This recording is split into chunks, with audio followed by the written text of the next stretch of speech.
I am Calvin. I am 70 years old, and I always believed that a father's greatest legacy was the absolute safety of his family.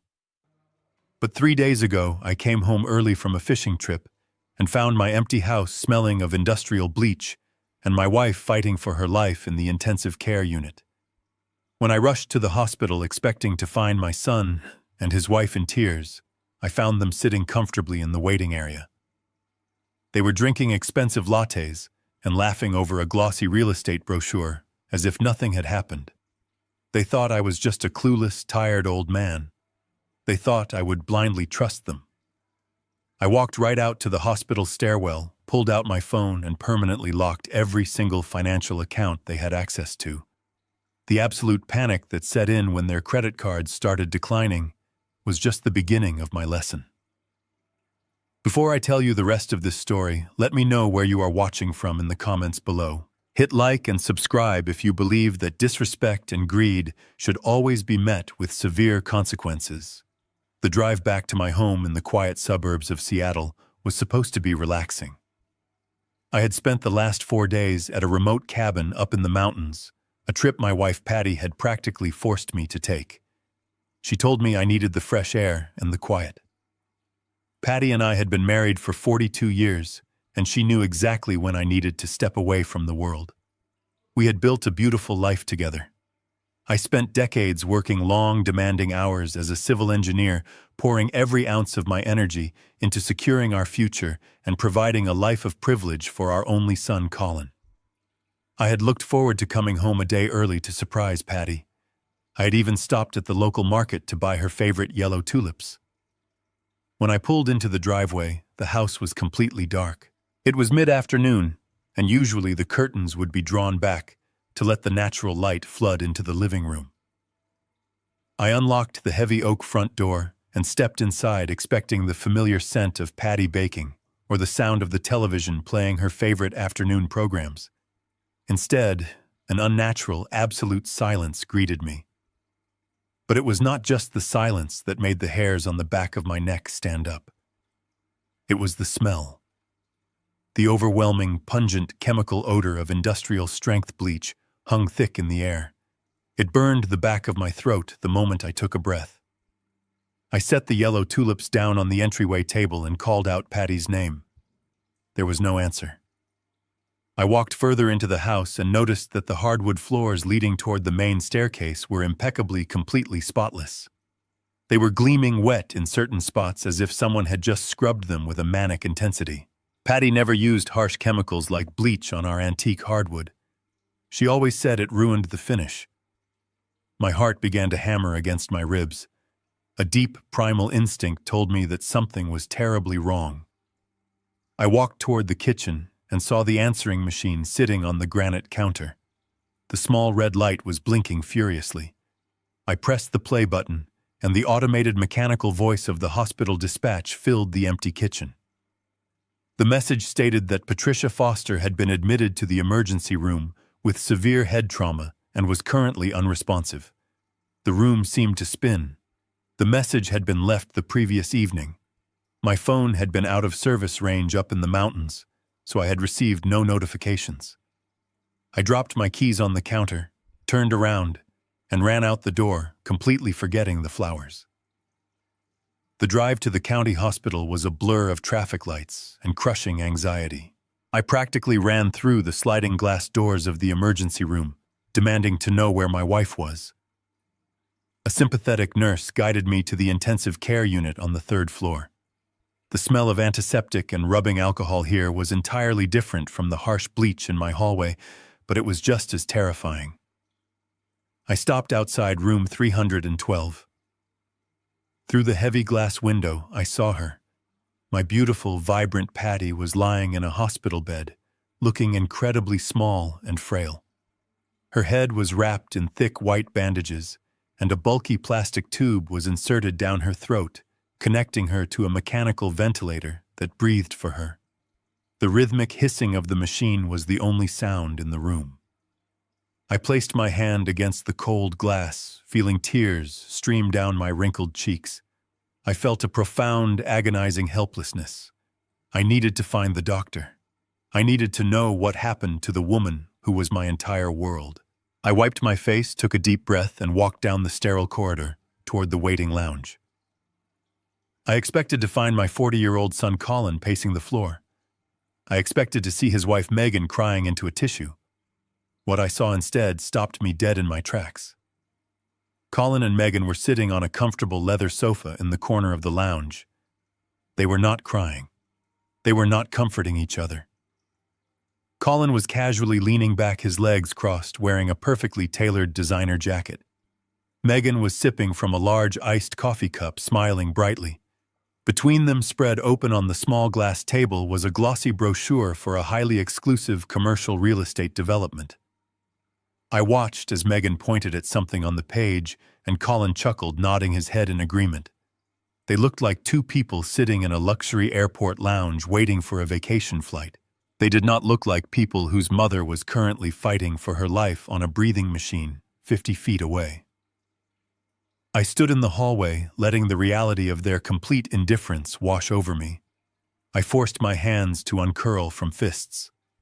I plastered a look of weary confusion on my face and walked into the lounge. Colin looked up and immediately dropped his smile. He hastily folded the real estate brochure and tossed it into his leather briefcase. Megan sat up straight, putting on a mask of deep, tragic concern that was so utterly fake it made my stomach turn. "Dad?" "You are here," Colin said, standing up to give me a stiff, uncomfortable hug. "We tried calling you all night. It is terrible, just terrible." I looked him straight in the eye, holding on to my trembling emotions. "What happened, Colin? How did she get hurt?" Colin let out a heavy, dramatic sigh, rubbing the back of his neck. "It was a freak accident, Dad. Mom tripped on that loose Persian carpet near the bottom of the staircase. She fell backwards and hit her head on the stone edge of the fireplace. Megan and I came over to bring her dinner and found her unconscious on the floor. It was awful." Megan reached out and patted my arm, her manicured nails digging slightly into my sleeve. "We were so scared, Calvin. We called the ambulance right away. The doctors say the swelling in her brain is severe." I stared at the two of them. A cold, dark realization began to form in the back of my mind. There was no loose Persian carpet near the staircase. I had personally rolled that carpet up and moved it to the attic 3 weeks ago because Patty thought it was a tripping hazard, and the fireplace was a good 10 feet away from the bottom of the stairs. It was physically impossible to trip on the stairs and hit your head on that stone hearth. But I did not call him a liar. I simply nodded, acting the part of the devastated, confused old man. "I am just glad you two were there." I mumbled, my voice breaking intentionally. "The medical bills, this is going to cost a fortune. I need to go to the administration desk to give them my insurance information." Colin quickly held up his hand, stopping me. "Actually, Dad, do not worry about that. Since we could not reach you and the hospital needed immediate deposits for her emergency surgery, I went ahead and took temporary administrative control of Mom's daily banking accounts. I already handled the preliminary fees. You just focus on being here for her." He smiled, a reassuring son taking care of his elderly father smile. It was flawless. But behind his eyes I saw the greedy, desperate glint of a man who thought he had just won the lottery. "Thank you, Colin," I said softly. "You are a good son." I turned and walked away from them, heading straight for the elevators. I did not go to the ICU. I went down to the first-floor billing department. I approached the clerk at the desk and handed her my identification, asking for a complete printout of my wife's medical charges and any payments made toward her account in the last 24 hours. The clerk typed on her keyboard for a moment and then looked up at me with a sympathetic smile. "Mr. Foster, there is an outstanding balance for the emergency room admittance, but no payments have been made on this account yet. The financial department usually waits until the patient is stabilized before requesting deposits." My blood turned to ice. Colin had lied about the carpet. He had lied about the fireplace. And he had just lied about paying the medical fees. I walked out of the billing office and stepped into the quiet, isolated hospital stairwell. My hands were perfectly steady now. The grief had been entirely replaced by a cold, calculating clarity. I pulled out my smartphone and opened my secure private banking application. Patty and I kept a modest joint checking account for daily expenses, which is what Colin assumed was the extent of our wealth. He did not know about the private high-yield investment account Patty kept solely in her name, a fund we had been building for charitable donations. I accessed Patty's transaction history. My breath caught in my throat. Exactly 1 hour before the ambulance was dispatched to my house, there had been a massive wire transfer initiated from Patty's private account. The amount was exactly $350,000. The destination was a holding company registered under Colin's name. The puzzle pieces snapped together with terrifying precision. The missing carpet, the bleach on the floor, the missing money, and my wife bleeding on the hardwood. Colin had not found Patty unconscious. He and Megan had confronted her for the money. When she refused, they attacked her. And then they spent an hour bleaching my floors and stealing her life savings before they bothered to call an ambulance. They thought they had gotten away with it. They thought the old man would just weep quietly by the hospital bed while they bought commercial real estate with bloody money. I scrolled down to my contacts and dialed a number I rarely used. The phone rang twice before a sharp, professional voice answered. Stephen Palmer, Wealth Management. Stephen, I said, my voice echoing softly in the concrete stairwell. It is Calvin Foster. Calvin, it is good to hear from you. How can I assist you today? Listen to me carefully. Stephen, I said, my tone leaving absolutely no room for negotiation. I need you to execute a total asset lockdown immediately.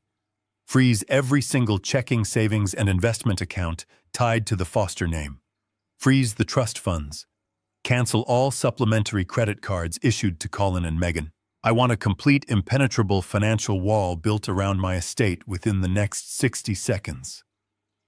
There was a brief pause on the other line as Stephen processed the gravity of the request. Consider it done, Calvin. Is there an emergency? Yes, I replied, staring at the heavy metal door of the stairwell. My son just declared war on his own family, and I am going to make sure he does not have a single dime to defend himself. I found a small plastic chair tucked away in a quiet alcove near the main hospital cafeteria.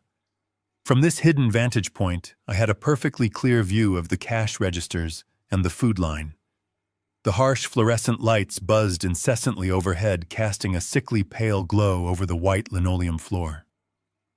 I sat there with my hands folded neatly in my lap, focusing entirely on my breathing.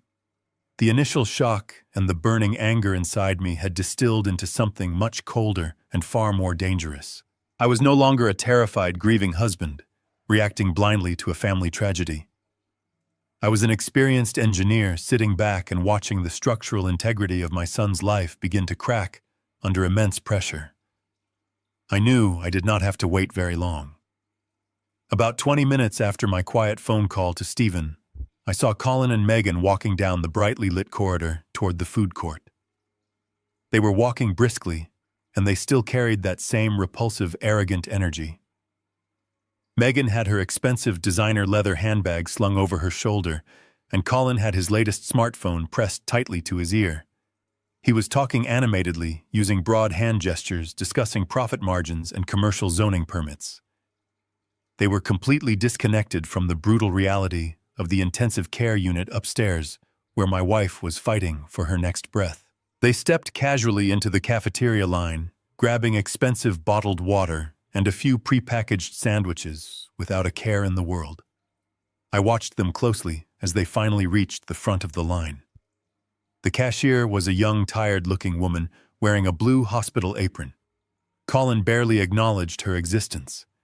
He continued his loud phone conversation and carelessly pulled a sleek, heavy titanium credit card from his designer wallet, tossing it onto the metal counter.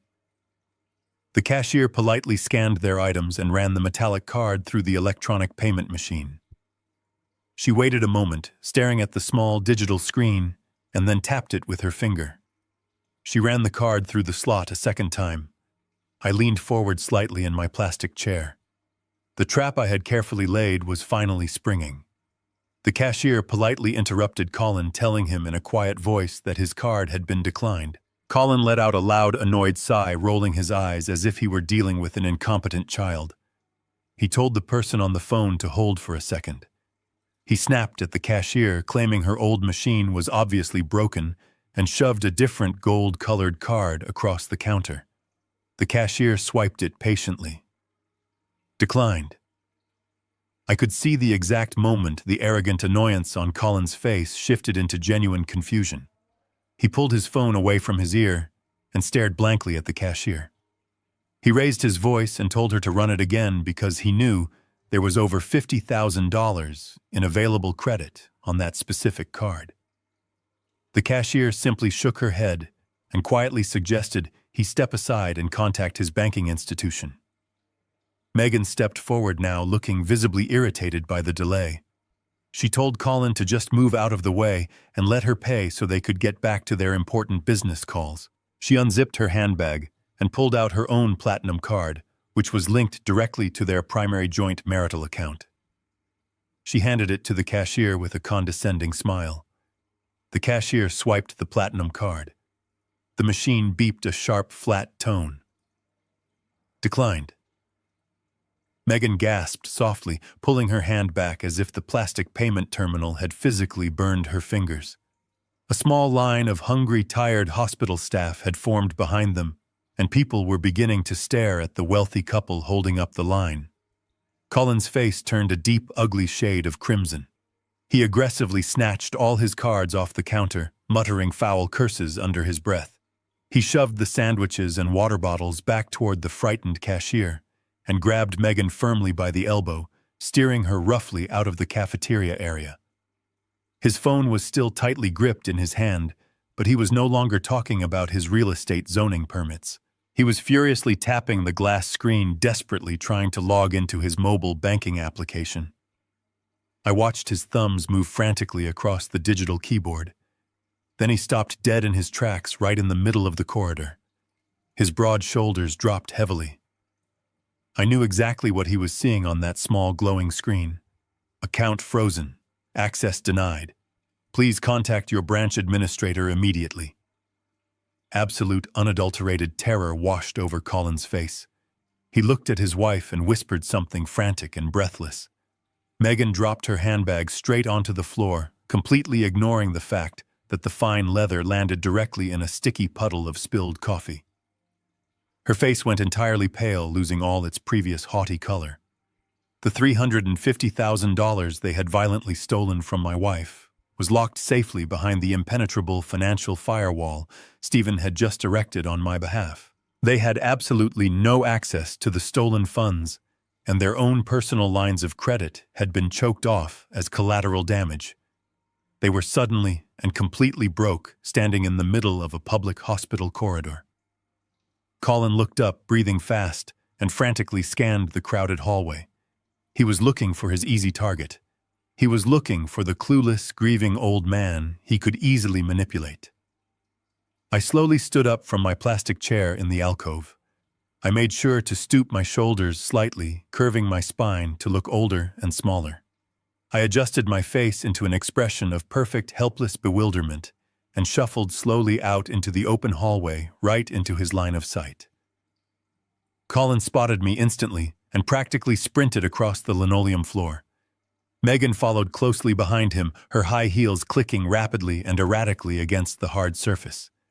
"Dad!" Colin practically shouted as he reached me, grabbing me roughly by both shoulders. His grip was painfully tight, and his hands were actually shaking with adrenaline. "What is going on with the bank accounts, Dad? Have you done something? Have you called the bank today?" I looked up at him, widening my eyes and letting my jaw drop slightly in mock surprise. I made sure my voice sounded shaky, weak, and incredibly confused. "What do you mean, Colin?" I asked, stammering slightly over my words. "Bank accounts. I just went downstairs to try and get some fresh air. I am so worried about your mother I cannot even think straight right now." Why are you yelling at me in the middle of the hallway? Colin let go of my shoulders and ran both of his hands through his perfectly styled hair, ruining the expensive cut and making him look unhinged. He was breathing heavily, his chest heaving up and down. "The credit cards are not working, Dad," he said, his voice rising in uncontrollable panic. "My personal cards are declining. Megan's business cards are declining. I just tried to log into Mom's administrative account to check the liquid balances, and the whole banking system locked me out completely. It says all the accounts are entirely frozen due to a suspected security breach." I brought a trembling, wrinkled hand up to my chest, acting as though his panicked words were causing me immense physical distress. "A security breach," I repeated slowly, my voice cracking with perfect theatrical timing. "Oh my God, Colin. Do you think someone managed to steal your mother's identity while she was hurt? We have to call the police right this second." I knew it. I knew something terrible was happening today behind our backs. Colin quickly reached out and grabbed my arm again, squeezing so hard it bruised. "No, Dad." "Do not call the police," he hissed rapidly. He said the word police as if it were a physical blow to his stomach. "We absolutely do not need the police involved in our family finances right now. It is probably just a stupid automated bank error. Think, Dad. Try to remember exactly what you did before you drove to the hospital today." I shook my head slowly from side to side, letting a single tear slip down my cheek. "I did not do anything, Colin," I whispered, looking at him with wide, innocent, helpless eyes. "I came home from the cabin and found the house completely empty. I heard the terrible voicemail on the machine and I drove straight here without stopping. I do not even have my leather wallet on me right now. I left it sitting on the kitchen counter in my rush. I was just going to ask you if you could buy me a simple cup of black coffee because I do not have a single dollar in my pocket. How could I possibly freeze the banking accounts, Colin? I do not even know the secure passwords to your mother's online banking profiles. She always handled all the complicated computer stuff for our household. You know I am completely terrible with modern technology." I watched the realization sink into his eyes. He believed me. He believed he was completely ruined by an automated bank error, and there was absolutely nothing his helpless old father could do to save him. Colin squeezed my shoulder tightly and told me to stay exactly where I was. He put on his best fake reassuring voice and promised he would go sort out the banking error right now. He grabbed Megan by the hand and practically dragged her down the corridor toward the emergency exit stairwell. They thought I would just sit there in my plastic chair like an obedient, frightened child waiting for them to return. The moment they turned the corner out of my sight, I stood up. My posture straightened immediately. The trembling in my hands ceased entirely. I walked quietly down the brightly lit hallway, keeping my footsteps completely silent against the polished linoleum floor. I reached the heavy painted metal door of the stairwell. It was propped open just a tiny fraction of an inch by a discarded plastic door wedge. I leaned my shoulder against the cold metal frame and pressed my ear directly to the narrow gap. The acoustics of the concrete stairwell amplified their hushed, frantic voices perfectly. I did not miss a single syllable of their conversation. Megan was absolutely furious. Her voice was a sharp, venomous whisper echoing off the gray concrete walls. She demanded to know what Colin was going to do to fix this disaster. She reminded him in a vicious tone that they were legally obligated to wire the $350,000 to the escrow account by tomorrow morning. I could hear her pacing back and forth, her expensive high heels clicking sharply and rhythmically against the concrete steps. She stated clearly that the massive midtown commercial property deal was going to collapse completely if they missed that strict deadline. Colin tried to calm her down, but his voice was shaking with uncontrolled panic. He told her to lower her voice before someone heard them. He insisted that the money was sitting right there in his holding company, and that the central banking system just needed time to reset its security protocols. He actually called me a stupid old man, claiming I lacked the mental capacity to have done anything deliberately to their accounts.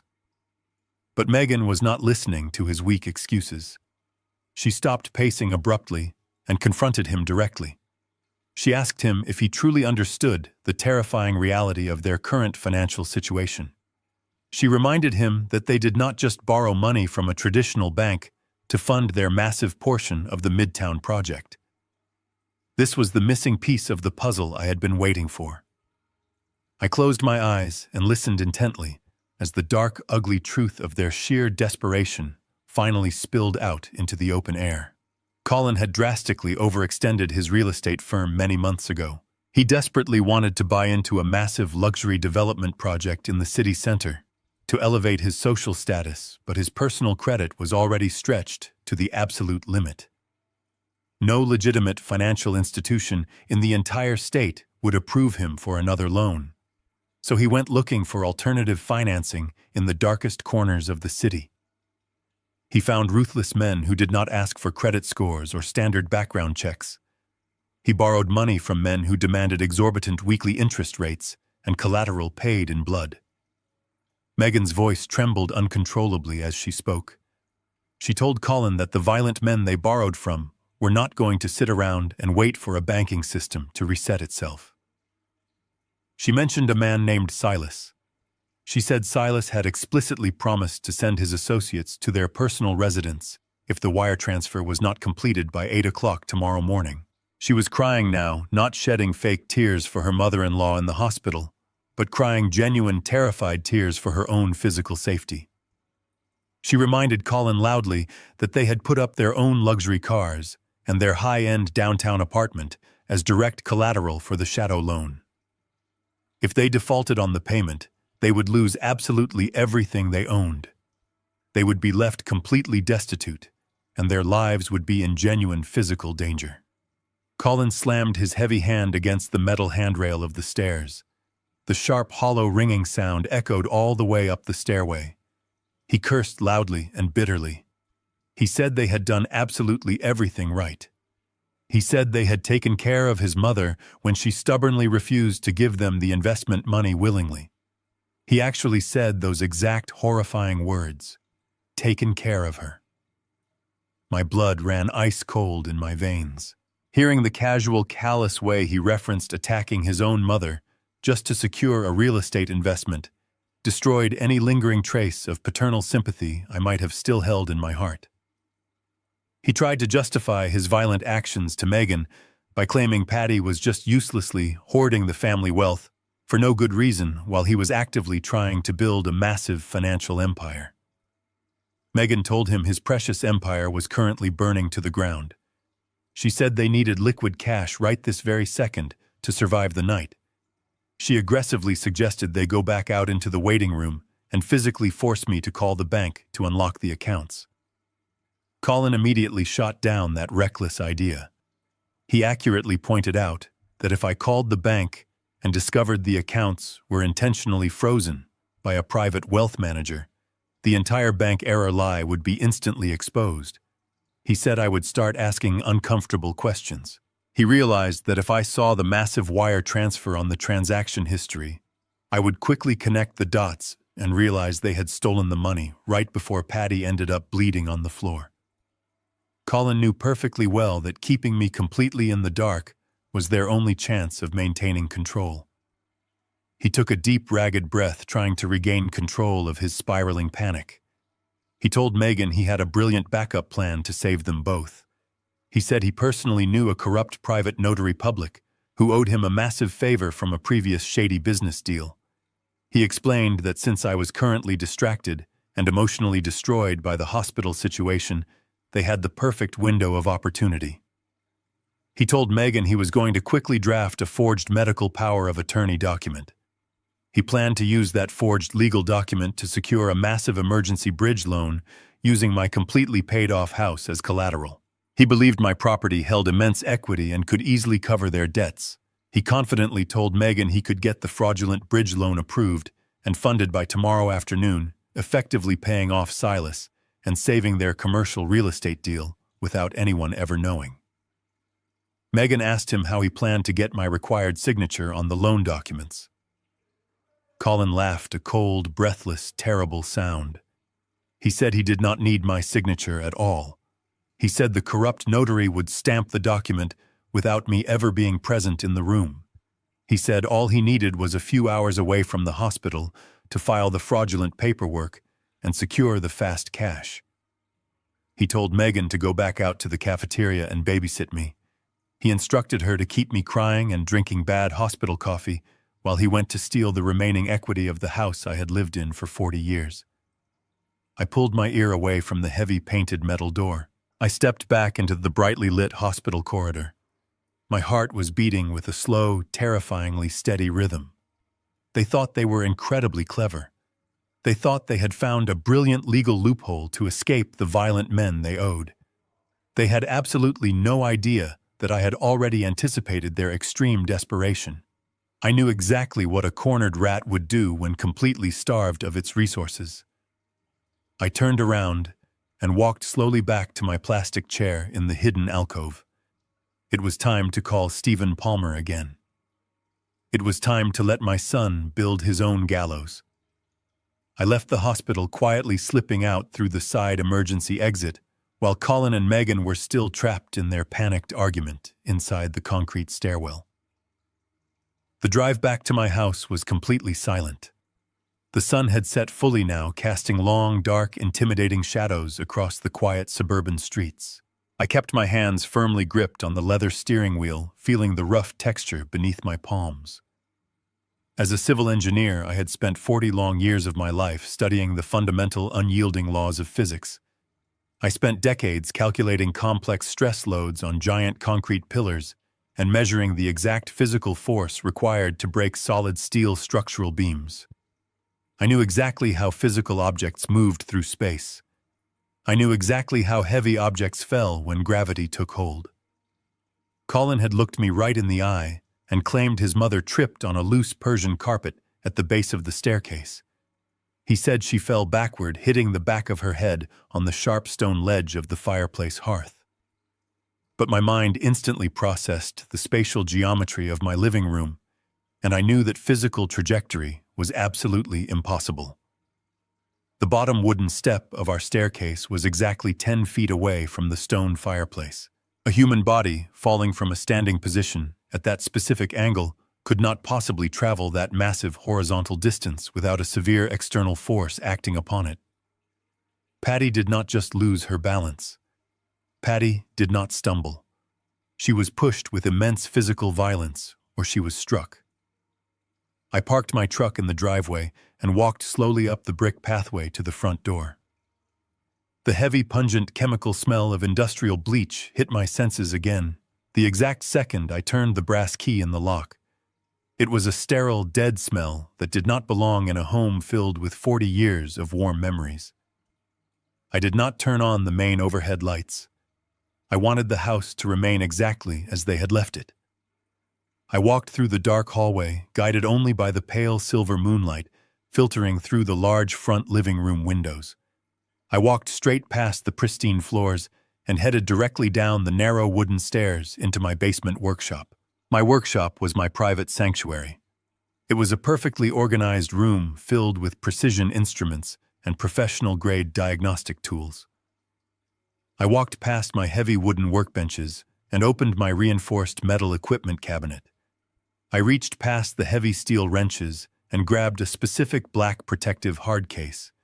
Inside the padded foam of the case was a high-powered commercial-grade ultraviolet diagnostic flashlight. During my long engineering career, I used this exact specialized tool to inspect deep hidden microfractures in massive load-bearing concrete walls. I used it to detect invisible chemical leaks in highly pressurized industrial pipes. I knew the strict scientific principles of light spectrums. I knew that organic biological materials like human blood violently absorbed ultraviolet light, appearing as dark, black, empty voids. I also knew that harsh chemical cleaning agents like industrial bleach would aggressively reflect the ultraviolet light, causing it to glow bright, fluorescent blue and white in the darkness. I grabbed the heavy, cold metal flashlight, feeling its solid weight in my hands, and walked slowly back upstairs to the main floor. I stood perfectly still at the bottom of the wooden staircase. I clicked the heavy rubber button on the side of the flashlight. A thick, intense beam of deep purple light instantly cut through the absolute darkness of the silent house. I swept the bright beam slowly and methodically across the bottom wooden steps and the surrounding polished hardwood floor. I examined every single inch of the wood grain. The floorboards looked completely normal under the ultraviolet spectrum.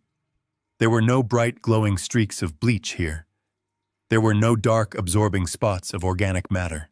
If Patty had truly tripped right here, like Colin had so violently and convincingly insisted, there would undoubtedly be some trace of physical evidence left behind. There would be a dark scuff mark from the rubber sole of her shoe slipping on the wood. There would be a tiny drop of blood from the initial traumatic impact. But the floor near the stairs was completely bare and completely devoid of any trauma whatsoever.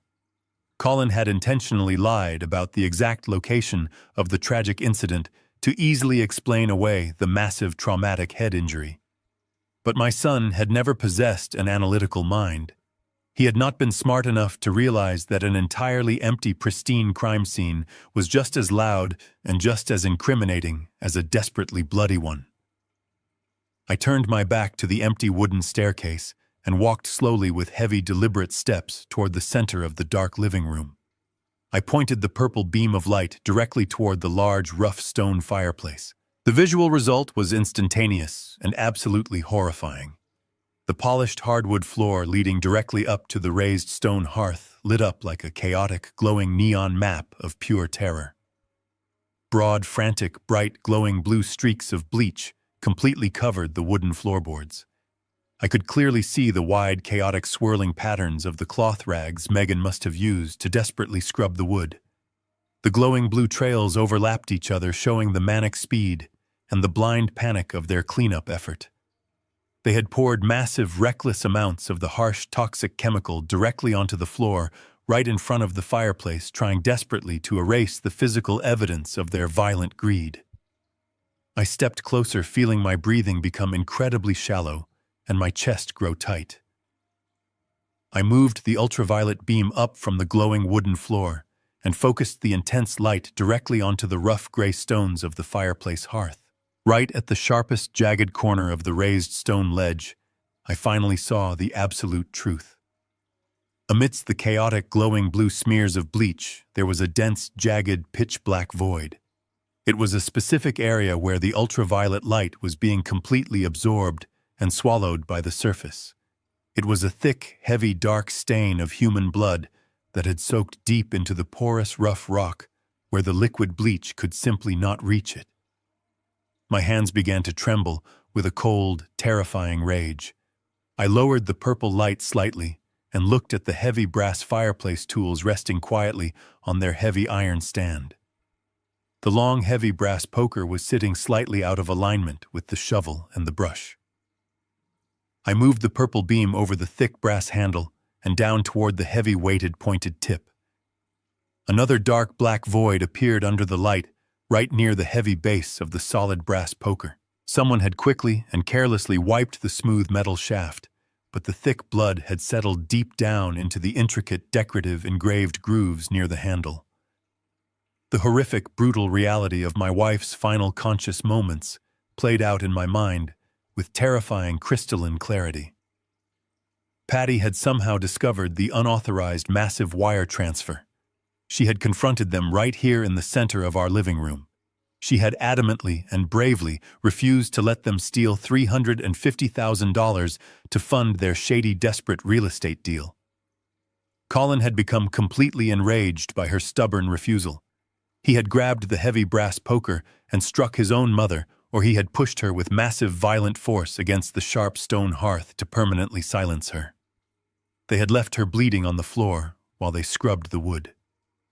I slowly reached out and turned off the ultraviolet flashlight. The living room instantly plunged back into complete, suffocating darkness. The glowing blue lies and the dark black truth vanished from sight, but they were permanently burned into my mind.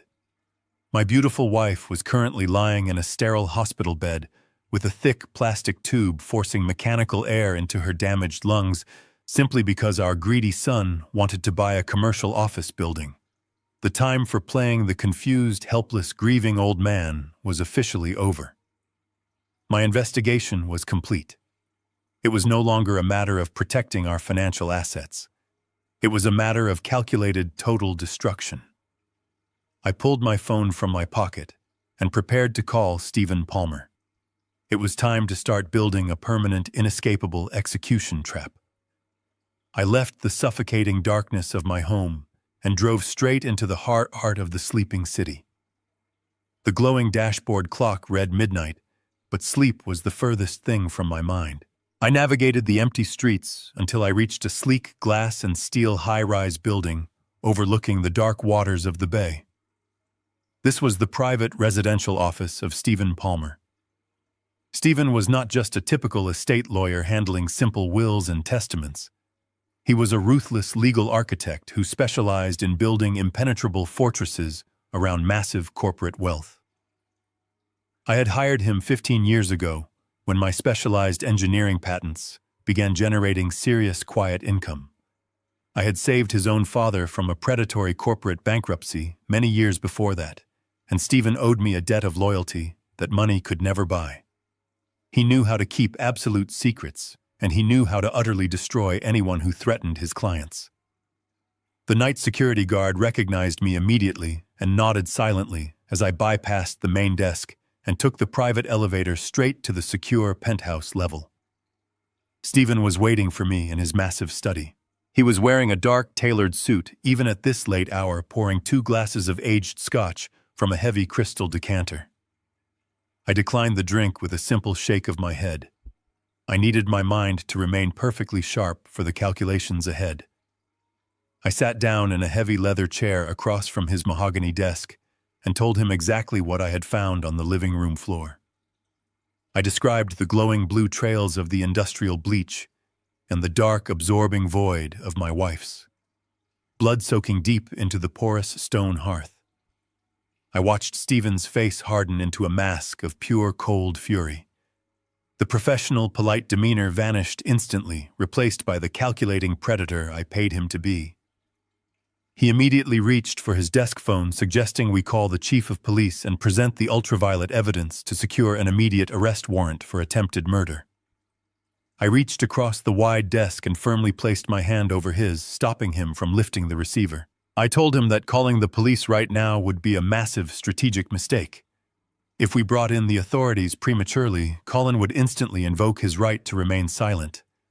He would use whatever credit he had left to hire a sleazy, aggressive defense attorney and claim Patty simply fell during an argument.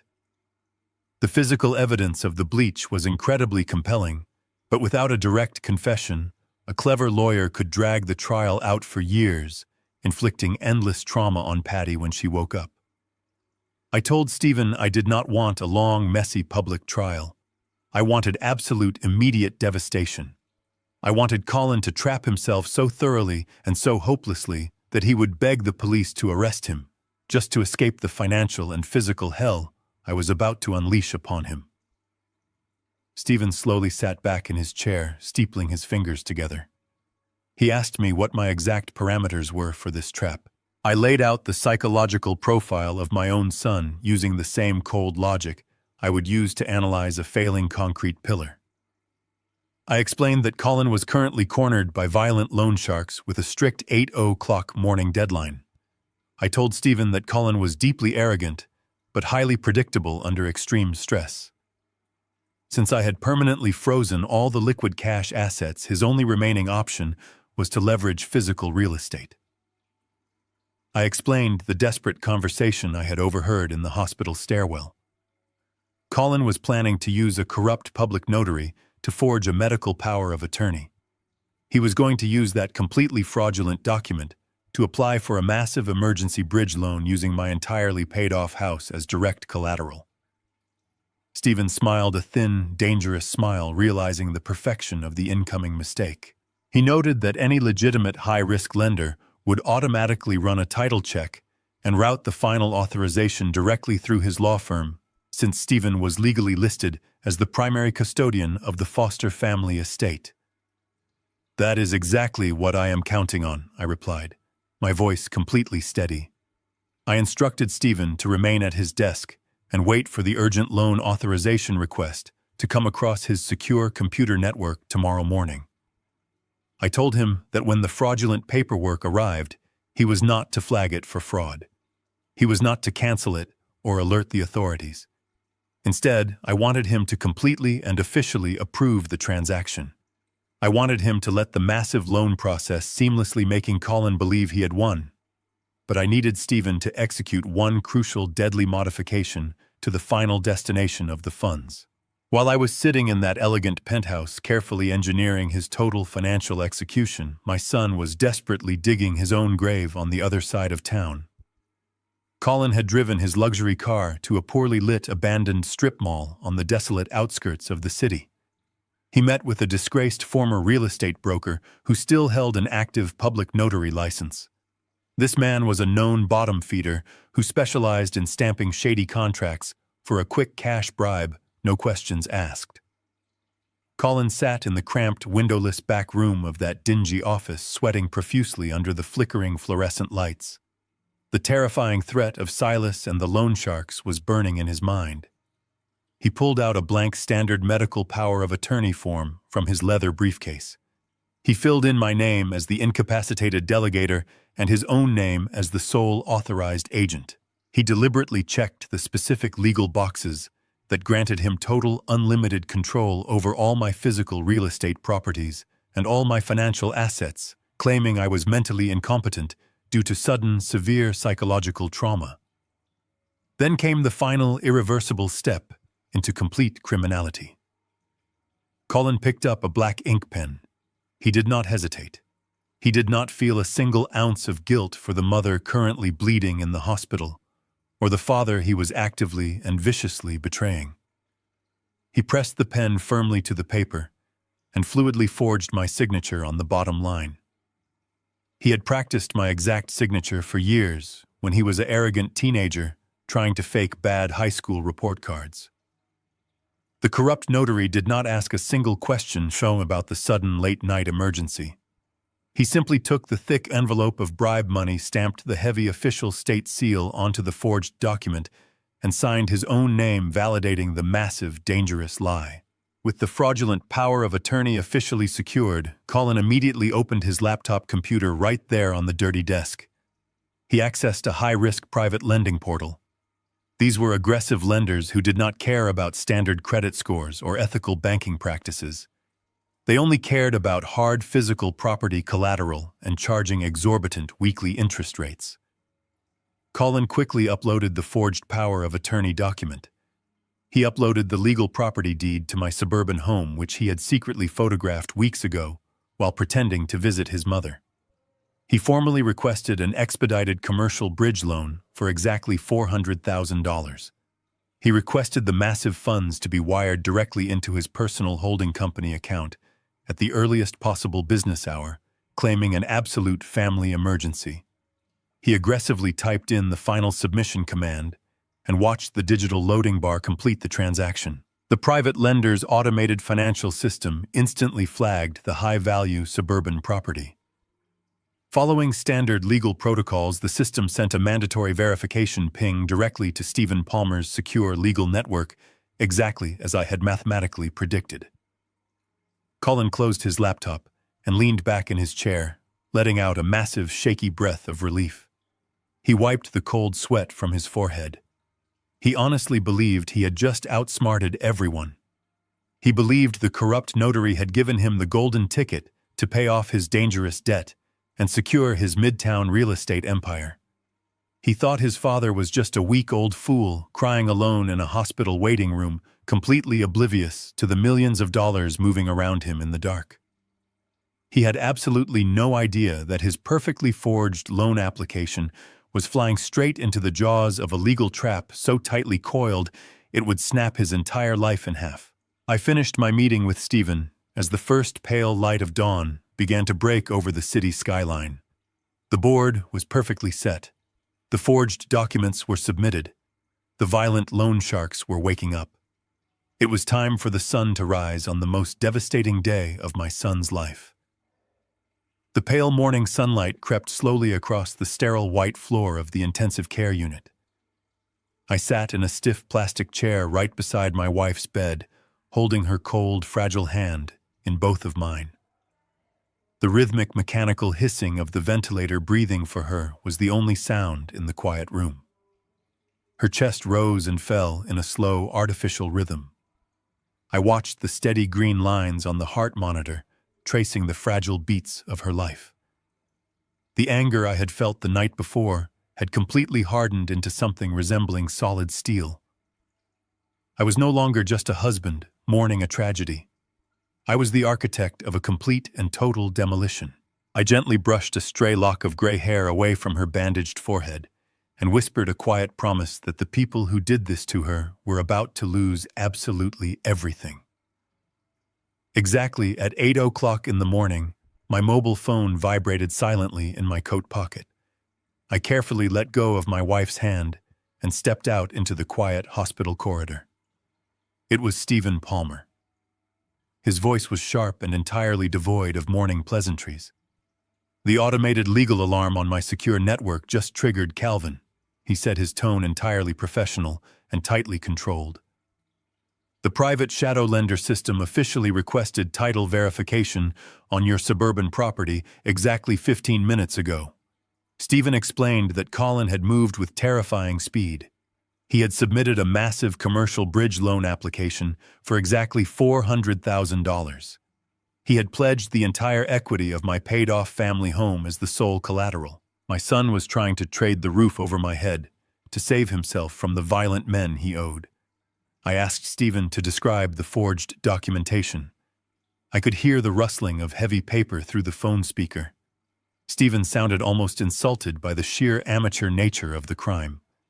Colin used a standard boilerplate medical power of attorney form he downloaded from a public website, Stephen explained with a cold scoff. He actually checked the boxes declaring you suddenly and permanently mentally incompetent. He granted himself total, absolute control over your physical real estate and your liquid assets. And the signature, Calvin, it is a highly confident forgery, but it lacks the heavy physical pressure of your actual handwriting. He even got a disgraced public notary from the east side of the city to stamp the official state seal on the document late last night. Stephen told me the notary was a known criminal who had barely kept his license after a massive real estate scandal 5 years ago. Stephen paused, taking a slow breath. He then laid out the standard legal procedure. "I have the fraud department on the other line, Calvin. I am ready to instantly flag the application.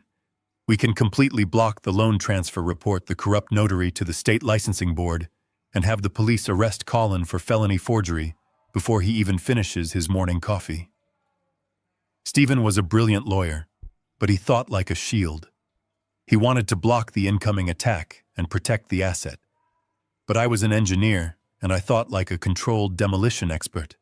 I did not want to block the attack. I wanted to use the immense weight of the attack to crush the attacker. "Do not flag the application." "Stephen," I said, my voice low and completely steady, echoing slightly in the empty hospital hallway. "I do not want you to block a single thing. I want you to officially verify the clean title of the house and approve the commercial loan." There was a long, heavy silence on the other end of the line. Stephen was rarely caught off guard, but my command had genuinely stunned him. "Calvin, you are asking me to officially validate a completely fraudulent legal document," he warned, his voice dropping to a cautious whisper. "If I approve this, the shadow lender is going to immediately release $400,000 based on a massive criminal lie. They will place a heavy physical lien on your family home. You are handing your son the exact weapon he needs to save his real estate deal." "I am not handing him a weapon, Stephen," I replied, staring through the glass window at my wife lying motionless in her hospital bed. "I am handing him a rope, and I am letting him tie the knot himself." I explained the exact structural flaw in Colin's desperate plan.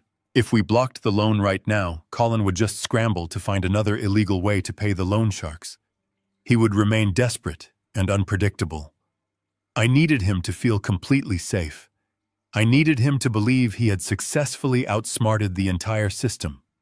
Only then would he confidently walk into the final trap without looking over his shoulder. I gave Stephen my exact instructions. As the legal custodian of the Foster Family Trust, Stephen had the ultimate legal authority to dictate how any loans secured by our properties were physically dispersed. I told him to authorize the loan, but to legally mandate that the massive funds could not be wired into Colin's personal holding company. Instead, Stephen was to use his custodial power to forcefully route the $400,000 directly into a secure blind escrow account. This specific escrow account was completely controlled by the charitable foundation trust I had quietly established 5 years ago. Stephen let out a low, sharp breath of pure realization. The brilliance of the legal maneuver clicked into place in his mind. He understood exactly what I was building.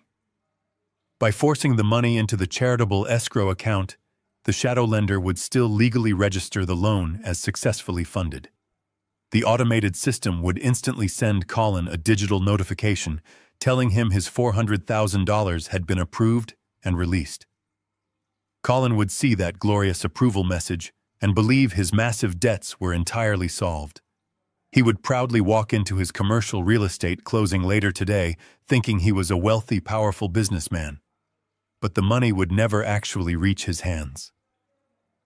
It would be entirely swallowed by an untouchable philanthropic trust account that he did not even know existed. He would have successfully committed massive federal bank fraud. He would have pledged a house he did not actually own to violent loan sharks, and he would have absolutely $0 to show for his massive criminal effort. Execute the routing modification. Stephen I commanded, feeling a cold, deep satisfaction settling into my bones. Approve the forged document.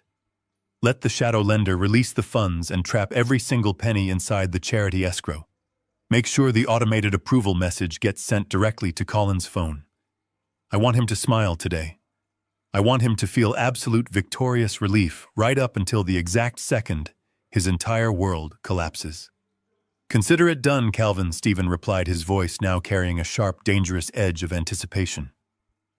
The trap is officially armed. I will monitor the wire transfer and confirm when the funds are fully locked inside the charity trust. I ended the call and slipped the phone back into my pocket. I turned around and walked quietly back into the intensive care unit. I sat back down in the stiff plastic chair and gently took Patty's cold hand in mine once again. The sun was fully up now, washing the pale hospital room in bright morning light. Somewhere on the other side of the city, my son was about to receive a digital notification that would make him feel like a king. He had absolutely no idea that he had just signed his own financial death warrant and that his quiet elderly father was the one holding the pen. Colin walked out of the bright hospital lobby and stepped into the dim concrete parking garage. The air was thick with the smell of exhaust fumes and damp cement. He was exhausted from the long night of lying to my face and scrubbing his mother's blood off my hardwood floors, but he was currently riding a massive wave of pure adrenaline. Just 10 minutes ago, his expensive smartphone had buzzed in his pocket. It was the automated digital notification from the private shadow lender. The message clearly stated that his massive $400,000 commercial bridge loan had been officially approved. The message claimed the funds were currently being processed for immediate wire transfer. Colin felt absolutely invincible. He believed he had successfully played the entire system. He believed his forged document was a stroke of absolute genius and that his financial problems were completely over. He twirled the keys to his luxury sedan around his finger, whistling a quiet tune as he walked deeper into the shadowy garage. He reached his sleek black car parked in an isolated corner of the third level. He pressed the button on his remote to unlock the doors. The headlights flashed briefly, illuminating the dark concrete pillars. As the light faded, two large, heavy shadows detached themselves from the concrete wall directly behind his vehicle. Colin froze mid-step. His arrogant smile vanished instantly. Two men stepped into the dim yellow light of the overhead parking lamps. They were not wearing cheap leather jackets or looking like common street criminals. They were dressed in immaculate dark suits, looking like high-end corporate security contractors. That made them infinitely more terrifying. These were the professional debt collectors employed by Silas. They were men who did not make empty threats and who never left a job unfinished. The taller of the two men stepped forward. His footsteps made absolutely no sound on the hard concrete. He moved with the frightening predatory grace of a man entirely comfortable with physical violence. Colin tried to take a step backward, but his back hit the cold metal door of his own car. He was completely trapped. The tall man stopped just inches away from Colin's face, invading his personal space entirely. The man did not shout or raise his voice. He spoke in a low, calm, entirely flat tone that echoed chillingly in the empty parking structure. "Silas sent us to check on his investment." "Colin," the man said quietly, "you have been very difficult to reach this morning. Our employer does not like it when his business partners ignore his phone calls, especially when those partners owe him a massive amount of money." Colin swallowed hard, his throat completely dry. His previous feelings of invincibility evaporated in an instant, replaced by raw physical terror. He stammered frantically, trying to explain that he had been in the hospital all night dealing with a sudden family medical emergency. He tried to sound like a grieving son, but his voice cracked with pathetic fear. The second man stepped forward, now leaning heavily against the hood of Colin's luxury car. He casually inspected his fingernails, ignoring Colin's frantic excuses. "We do not care about your family emergencies, Colin," the tall man interrupted smoothly. "We only care about the wire transfer." Silas was very clear about the timeline. You were supposed to have the entire balance transferred by 8 o'clock this morning. You missed the deadline. Silas is very disappointed. When Silas gets disappointed, people lose their property. Sometimes they lose their teeth. Sometimes they lose their wives. The explicit threat against Megan hung heavily in the damp air. Colin's hands began to shake uncontrollably. He remembered the terrifying reality of what these men were capable of doing. But then his mind grasped desperately at the digital lifeline he had just secured. He remembered the automated approval message sitting right there in his pocket. The forged loan had been approved. The money was supposedly on its way. The sheer arrogance that defined his entire personality suddenly came rushing back to him. He took a deep breath, forcing his shaking hands to be still. "You tell Silas he does not need to worry about anything," Colin said, his voice gaining a sudden burst of false confidence. "I have the money. It is completely secured. I just finalized a massive commercial bridge loan against a piece of prime suburban real estate. The lender approved the transfer 15 minutes ago." Colin reached slowly into his tailored jacket pocket. The two men tensed slightly, watching his hands carefully. Colin pulled out his smartphone and quickly unlocked the screen. He opened the secure portal for the private shadow lender and held the glowing screen up to the tall man's face. "Look at it," Colin demanded, his voice dripping with sudden arrogant pride. "Read the screen. The $400,000 is officially approved, and the wire transfer is currently processing into my holding account. The central banking system just needs a standard 24-hour clearing period for a transaction of this massive size." The tall man looked at the glowing screen for a long, silent moment. He read the official approval notice and the pending transfer status. His cold expression did not change, but he slowly nodded his head. He looked back at Colin, studying the arrogant, smug look that had returned to Colin's face.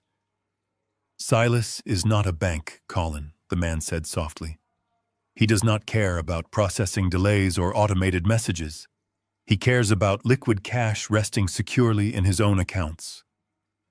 The man reached out and grabbed Colin firmly by the lapels of his expensive designer jacket. He pulled Colin forward effortlessly, lifting him slightly onto the tips of his toes. Colin gasped in sudden pain and fear, dropping his smartphone onto the hard concrete floor. The man brought his face so close that Colin could feel the cold breath on his skin. "You have exactly 24 hours, the man whispered, his voice sharp and deadly. "We will be waiting at your real estate closing tomorrow morning. If the escrow account is not fully funded by the time you sit down at that table, we will not ask for the money again. We will simply take everything you own. We will take this car. We will take your downtown apartment. And then we will take you and your wife for a very long drive." The man released his grip suddenly. Colin stumbled backward, hitting his car heavily and gasping for air. The two men turned around and walked silently back into the dark shadows of the parking garage, completely disappearing from sight. Colin stood there trembling violently in the dim yellow light. He slowly bent down and picked up his dropped smartphone. The screen was slightly cracked, but the digital approval message was still glowing brightly. Colin wiped the cold sweat from his forehead and let out a shaky breath. A slow, arrogant smirk spread across his face. He looked at the cracked screen and actually laughed out loud in the empty garage. He genuinely believed he had just stared down the most dangerous men in the city and won. He believed the money was coming to save him. He had absolutely no idea that the money was permanently locked inside my charitable trust, and that he was going to walk into his real estate closing tomorrow completely empty-handed.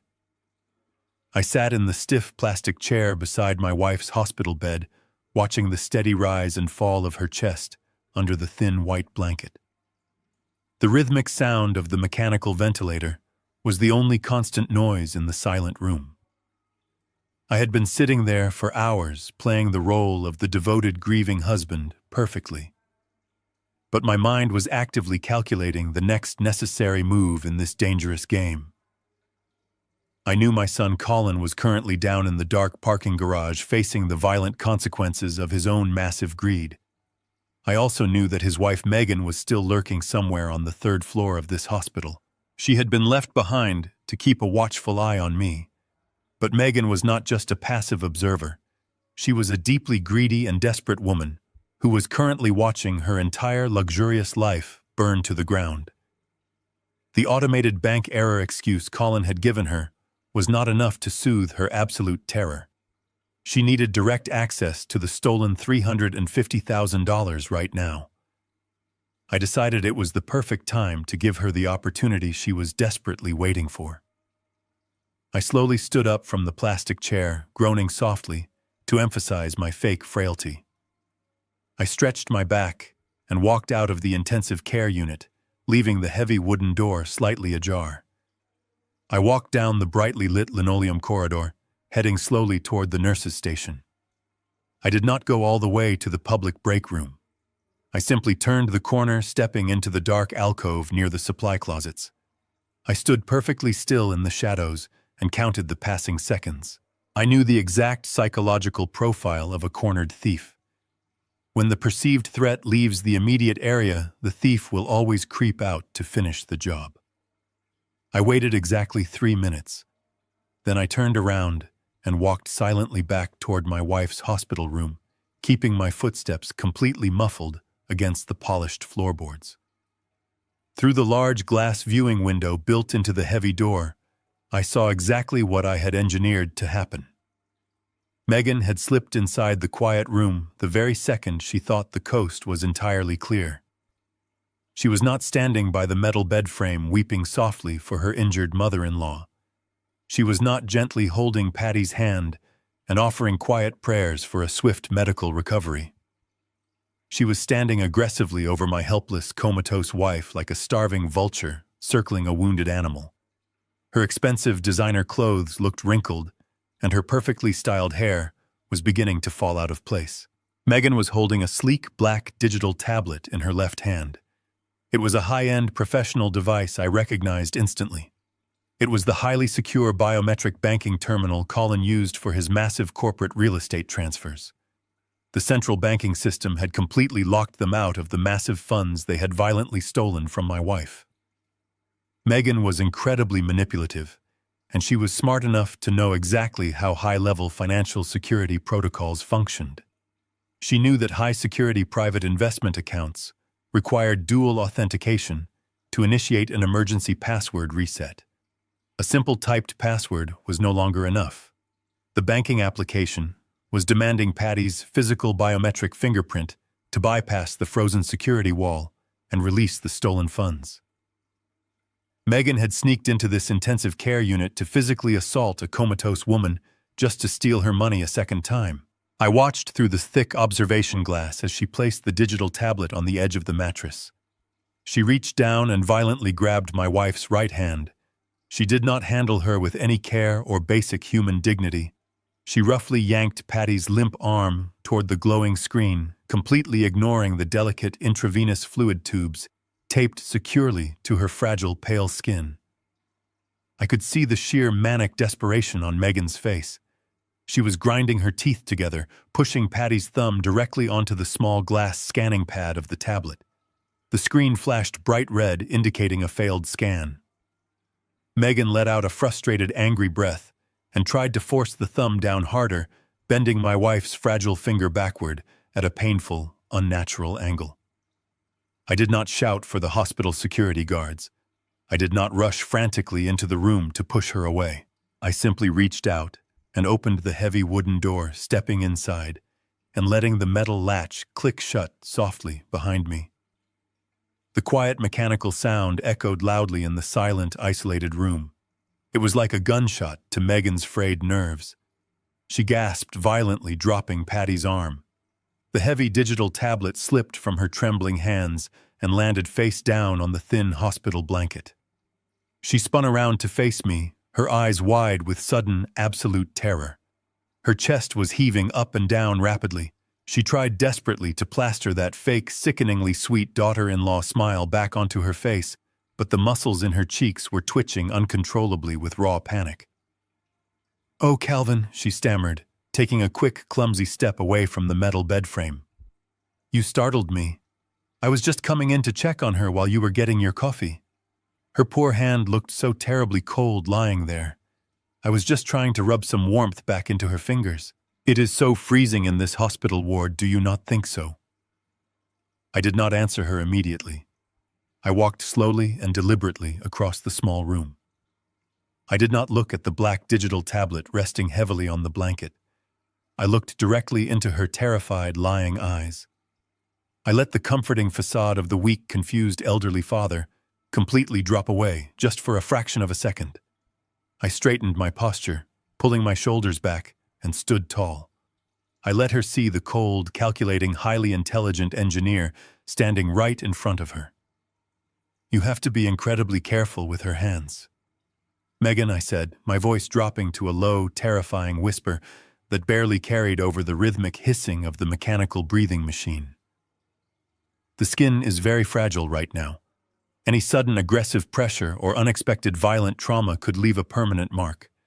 Just like the violent, unexpected trauma that put her in this hospital bed in the first place." Megan swallowed hard, her throat visibly bobbing. The fake, sweet smile completely melted away from her pale face, leaving nothing but raw, unadulterated fear. She stopped breathing for a long, terrible second. She realized in that exact moment that I was not a foolish, blind old man. She realized I knew exactly what had happened on the hardwood floor of my living room. She realized I knew about the bleach and the blood. I stepped closer to her, backing her slowly toward the cold, painted wall of the hospital room. "You know, Megan," I continued, keeping my tone perfectly flat and conversational, "I spent my entire professional career building massive structural foundations. I know exactly how heavy things collapse under pressure. When a foundation is built entirely on a massive lie, it never just cracks quietly. It shatters completely and violently. And anyone foolish enough to be standing inside that corrupted structure gets completely crushed under the massive weight." I slowly reached down and picked up the digital biometric tablet from the white blanket. I wiped the smooth glass screen very carefully on the sleeve of my cardigan sweater, erasing any trace of her frantic fingerprints. I handed the heavy device back to her, pressing it firmly against her chest. "I think you should leave this room right now, Megan," I whispered, staring straight into her dark, terrified soul. "I think you should go find your husband. I think you should prepare for the total collapse. Because when the heavy stones finally start falling from the sky, there will be absolutely nowhere left for you to hide." Megan snatched the black tablet from my hands, her fingers shaking so badly she almost dropped it again. She did not say a single word. She could not speak. The sheer psychological terror of my veiled threat had completely paralyzed her vocal cords. She turned and practically ran out of the intensive care unit, fleeing the quiet room like she was escaping a burning building. I watched her sprint down the brightly lit hospital corridor until she disappeared around the corner. I slowly turned back to my wife. I gently picked up her right hand, carefully adjusting the intravenous tubes Megan had recklessly tangled. I massaged her cold fingers, softly restoring the circulation. The trap was now fully armed, and the psychological pressure was absolute. Colin thought he was about to become a millionaire, and Megan knew they were both standing on the edge of a terrifying abyss. The final execution was going to be absolutely flawless. I knew exactly what was happening in that downtown office building at 1 o'clock in the afternoon. While I sat quietly holding my wife's hand in the hospital, my son was walking through the heavy revolving glass doors of the most prestigious commercial real estate firm in the city. Colin was wearing his finest tailored suit.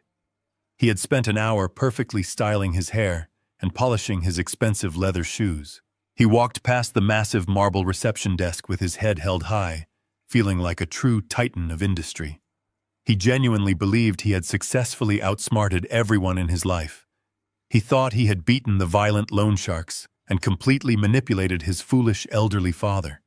He felt absolutely invincible as the young receptionist led him down the carpeted hallway toward the primary executive boardroom.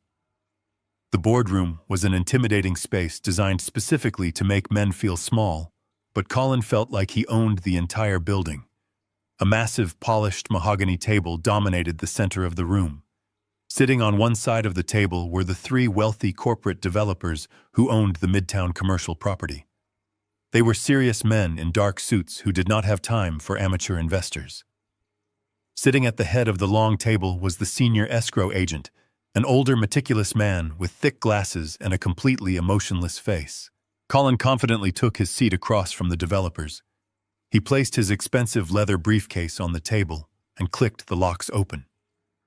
He pulled out his gold fountain pen and laid it carefully next to the thick stack of preliminary closing contracts. The senior escrow agent cleared his throat and opened his laptop computer.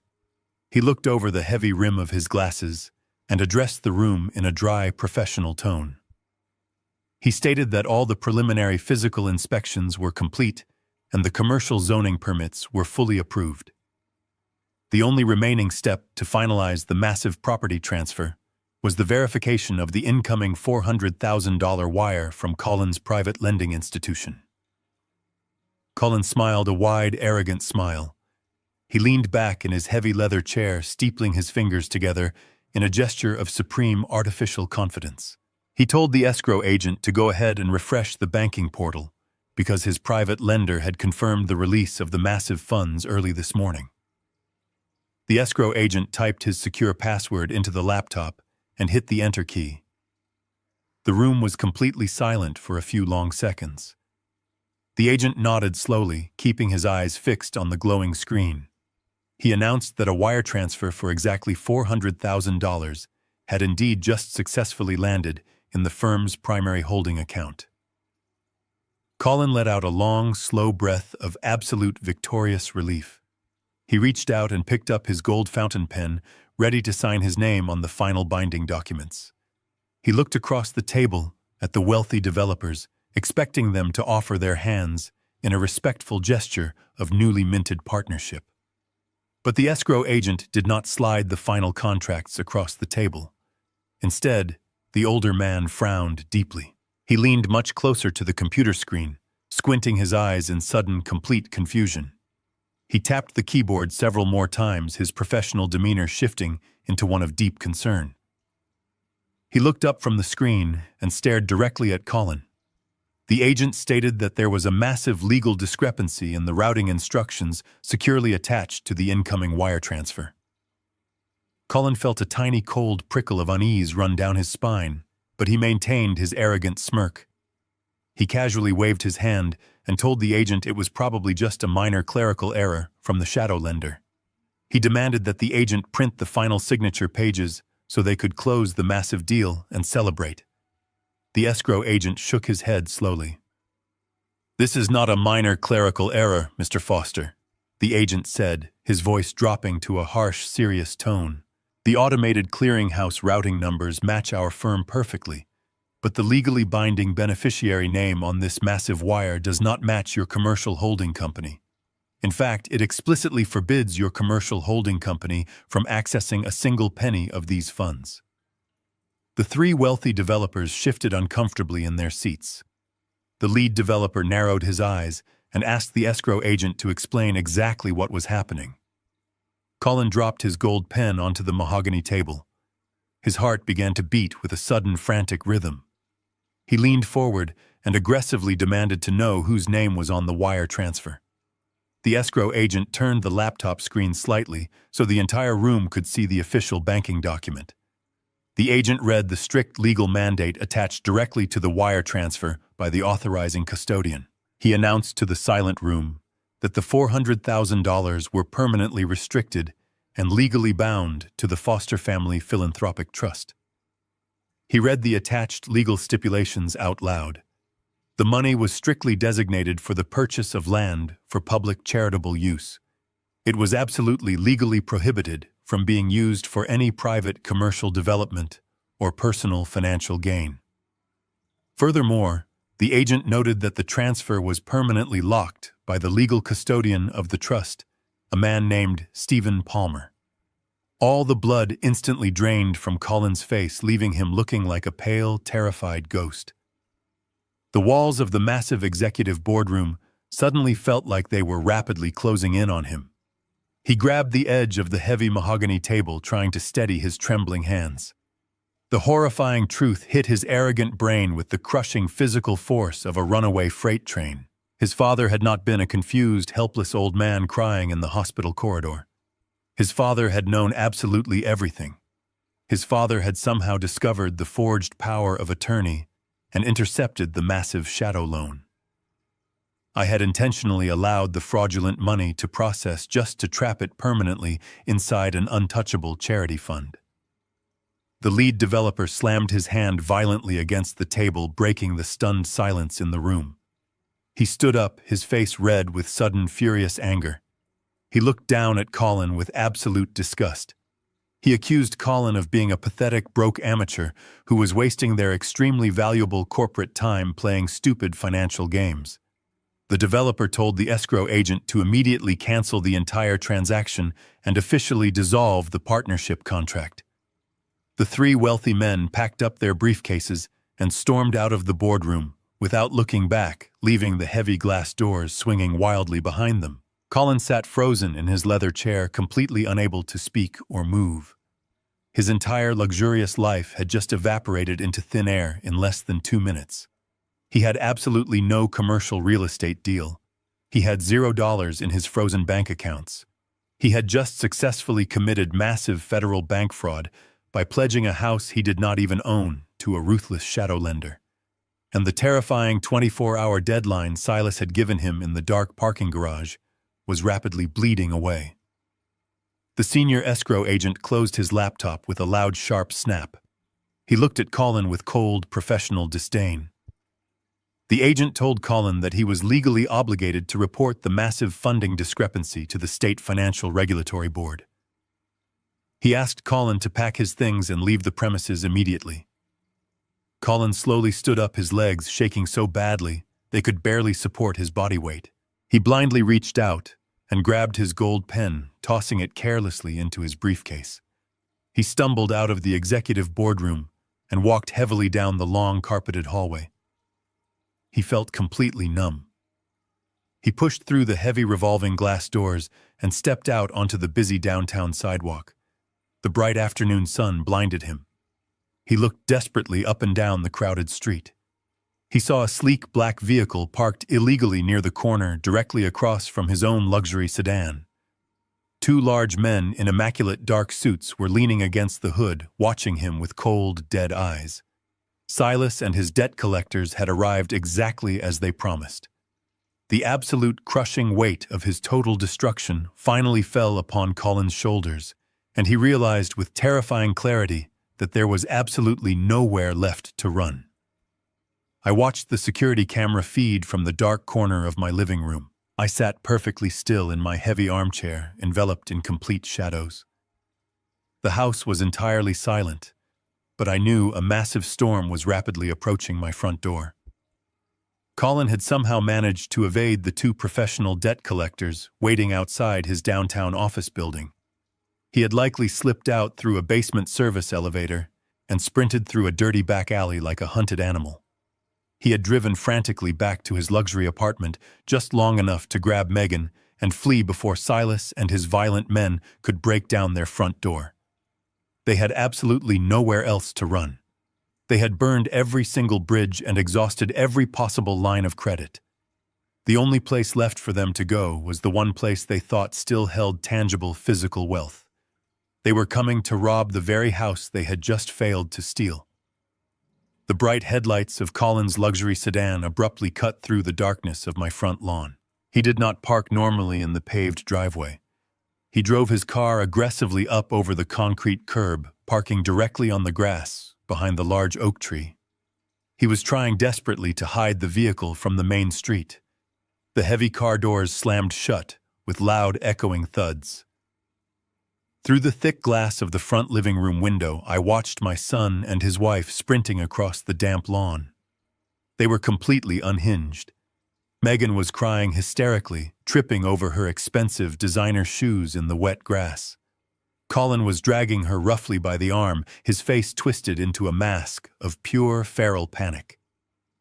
They reached the wooden front porch, panting heavily. Colin did not even try to search his pockets for his spare key. His hands were shaking so violently, he simply grabbed the heavy brass handle and threw his entire shoulder against the solid oak door. The door opened instantly. I had intentionally left it unlocked for them. They stumbled violently into the dark hallway, completely losing their physical balance. Colin caught himself against the painted wall, gasping for air like a drowning man. Megan collapsed onto her knees on the polished hardwood floor, sobbing uncontrollably. She begged Colin to tell her what they were going to do. She screamed that Silas was going to find them and kill them both tonight. Colin harshly told her to shut up and get off the floor. He ordered her to go straight into the kitchen and grab any silver serving pieces she could find. He said they needed absolutely anything they could melt down or pawn immediately for fast cash. He said he was going to head straight upstairs to the master bedroom. He told Megan he knew exactly where his mother kept her heavy diamond jewelry and her antique gold necklaces. He also mentioned my heavy steel wall safe hidden behind the large oil painting in my study. He bragged breathlessly that he had secretly watched me punch in the 4-digit access code many years ago. He genuinely believed that grabbing a handful of old diamonds and whatever emergency cash I kept in the safe would be enough to buy them a one-way plane ticket out of the country. He believed he could just pillage our family home and disappear into the night, leaving his mother fighting for her life in a sterile hospital bed while he ran away from the violent consequences of his own debts. I remained entirely motionless in the dark living room, listening to the chaotic, heavy footsteps thundering up the wooden staircase. The absolute blatant disrespect for our home was physically sickening. I heard Colin violently kick open the door to the master bedroom.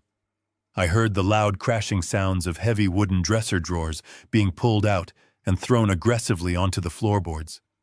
I heard the frantic tearing of fabric as he ripped through Patty's meticulously organized closet. He was destroying her sacred personal space, looking for her beautiful velvet jewelry boxes. He was acting exactly like a common street thug, completely devoid of any basic human dignity or moral restraint. Down the hall, I heard Megan frantically tearing through the wooden kitchen cabinets. Glass plates shattered loudly against the granite countertops as she blindly searched for the heavy silver cutlery we only used for special family holidays. The beautiful warm home Patty and I had carefully built over 40 years was being violently ransacked by the very people we had spent our entire adult lives trying to protect and nurture. It was a tragic, pathetic display of absolute desperation. Upstairs, the frantic crashing noises suddenly stopped. A heavy, terrifying silence fell over the second floor. Then I heard Colin let out a loud guttural scream of pure, agonizing frustration. I knew exactly what he had just found. He had ripped the large landscape painting off the wall in my study, exposing the heavy steel door of the hidden safe. He had desperately punched in the 4-digit security code he had memorized so many years ago. He had pulled the heavy metal lever expecting to find thick stacks of emergency cash and highly valuable bearer bonds, but the safe was completely empty. I had removed every single valuable item from this house hours ago with the explicit help of Stephen Palmer. The antique gold necklaces, the heavy diamond rings, and the emergency cash reserves were all sitting securely inside an impenetrable bank vault across town. The velvet jewelry boxes in Patty's closet were entirely bare. There was absolutely nothing of monetary value left in this house for them to steal. I heard heavy, chaotic footsteps rushing back down the wooden staircase. Colin took the stairs 2 at a time, his breathing loud and incredibly ragged. He rushed back into the main hallway, his face pale and slick with cold sweat. Megan ran out of the kitchen holding nothing but a single silver serving spoon, her hands shaking violently. She looked at Colin with wide, terrified eyes, asking him where the jewelry was. She asked him if he had the emergency money from the safe. Colin leaned heavily against the wooden banister, sliding slowly down until he was sitting on the bottom step. He stared blankly at the empty, dark hallway. He shook his head slowly, his eyes wide and completely hollow. He whispered that it was all gone. He told her the safe was entirely empty, and his mother's jewelry boxes had been completely cleaned out by someone else. The stark, horrifying reality finally crashed down upon them with the weight of a collapsing building. There was no secret stash of money. There was no hidden family jewelry to pawn. There was absolutely no escape from the violent debt collectors currently hunting them through the city streets. They sat there in the dark hallway, completely broken and entirely defeated by their own massive greed. They had absolutely nothing left to steal and nowhere left to run. It was the exact perfect moment for me to finally turn on the living room lights. I reached over and pushed the small brass button on the heavy reading lamp sitting next to my leather armchair. The sudden burst of warm yellow light flooded the dark living room and spilled rapidly out into the hallway. Colin and Megan flinched violently, throwing their hands up to shield their eyes from the sudden blinding brightness. They scrambled backward on the polished hardwood floor, slipping and sliding like frightened animals caught directly in the bright headlights of an oncoming truck. When their eyes finally adjusted to the sudden light, the sheer absolute terror that washed over their pale faces was something I will carry with me for the rest of my life. I was sitting completely still in my favorite armchair, my hands folded neatly in my lap. I was not the crying, confused old man they had carelessly left behind at the hospital. I was sitting tall and staring at them with eyes as cold and hard as solid concrete. I was not alone in the room. Stephen Palmer was standing quietly beside the heavy stone fireplace, holding his thick leather briefcase in his right hand. His face was a mask of pure professional disdain. Standing silently near the front door, blocking their only physical exit, was a tall, broad-shouldered man wearing a dark plainclothes suit. A second, equally intimidating man was leaning casually against the archway leading into the kitchen. These were not private security guards. These were 2 senior detectives from the Major Crimes Division of the City Police Department. They had been standing completely motionless in the shadows for the last 20 minutes, listening to every single frantic, desperate word my son and his wife had screamed as they violently tore my house apart. Colin pushed himself up from the floor, his legs trembling so badly his knees were actually knocking together. His arrogant mind desperately tried to construct a plausible lie to explain why he had just violently kicked open the doors of his own childhood home and destroyed his mother's bedroom. He took a shaky step forward, trying to force a sickly, reassuring smile onto his sweaty face. "Dad," he stammered, his voice completely devoid of any real confidence. "What are you doing here in the dark? We came over because we needed to find Mom's important medical insurance documents." We were just looking for the paperwork to help pay for the hospital bills. I am so sorry about the mess, but we were just panicking about her health." I did not raise my voice. I did not move from my comfortable chair. I simply looked at the silver serving spoon, still clutched tightly in Megan's shaking hand. "You do not use a silver soup spoon to pay for medical bills, Colin," I said, my voice perfectly flat and entirely devoid of any paternal warmth. "You use a silver spoon to pawn for quick cash when violent debt collectors are hunting you through the city streets. You use antique diamond necklaces to buy a one-way plane ticket when you have just committed massive federal bank fraud and you have absolutely nowhere left to hide." Colin's mouth opened and closed, but no sound came out. He looked at Stephen Palmer, and then he looked at the two large men blocking the exits. The absolute crushing reality of his situation finally pierced through his thick layer of desperate arrogance. He realized in that exact moment that I knew absolutely everything. He realized that I knew about the dangerous loan sharks, the failing commercial real estate deal, and the supposedly frozen bank accounts. He slowly looked back at me, his eyes wide with a horrifying new understanding. He finally realized that the bank error in the hospital cafeteria was never an automated mistake. He realized I had intentionally cut his financial throat and watched him bleed out. Megan began to sob loudly, dropping the silver spoon onto the floor. It hit the wood with a sharp metallic clatter that echoed loudly in the tense, silent room. She fell back onto her knees, completely broken by the overwhelming presence of the detectives. She looked at Colin, begging him to do something, begging him to fix the massive disaster he had dragged her into. But Colin could not do anything. He was completely stripped of his power, his stolen money, and his desperate lies. I looked at the son I had raised, the boy I had sacrificed my own youth to protect and provide for. I saw absolutely nothing of myself in him. I saw only a hollow, greedy shell of a man who was willing to physically destroy his own mother for a fleeting taste of artificial corporate status. Stephen Palmer stepped forward, opening his heavy leather briefcase and placing a thick stack of official legal documents onto my coffee table. He looked at Colin with cold, clinical precision. "Mr. Foster." Stephen said, his voice cutting sharply through Megan's loud sobbing. "You have had an incredibly busy 24 hours.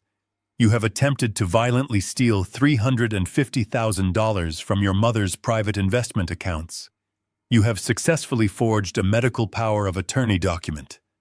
And you have fraudulently pledged a property you do not even own to secure a commercial bridge loan from a highly dangerous shadow lender." Stephen tapped the thick stack of papers with his index finger. "We have the complete digital transaction history, the forged signature files, and the sworn affidavits from your corrupt public notary." The tall detective standing by the front door took a slow, deliberate step into the living room. The heavy silence in the house was now completely suffocating, pressing down on Colin with the weight of a collapsing bridge. Colin was backed into a corner of his own making, entirely surrounded by the inescapable legal and financial consequences of his violent greed. He looked at the floor, completely unable to meet my eyes. He was no longer a wealthy real estate developer or a powerful corporate executive. He was just a pathetic, desperate criminal, waiting for the heavy iron gates of justice to slam shut permanently around him. The trap I had so carefully engineered was now fully sprung, and there was absolutely nothing left for him to do but confess.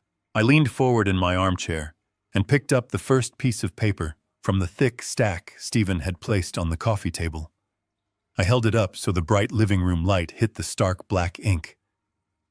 "This is a printed transaction record from your mother's private investment account," I said, my voice steady and completely devoid of emotion.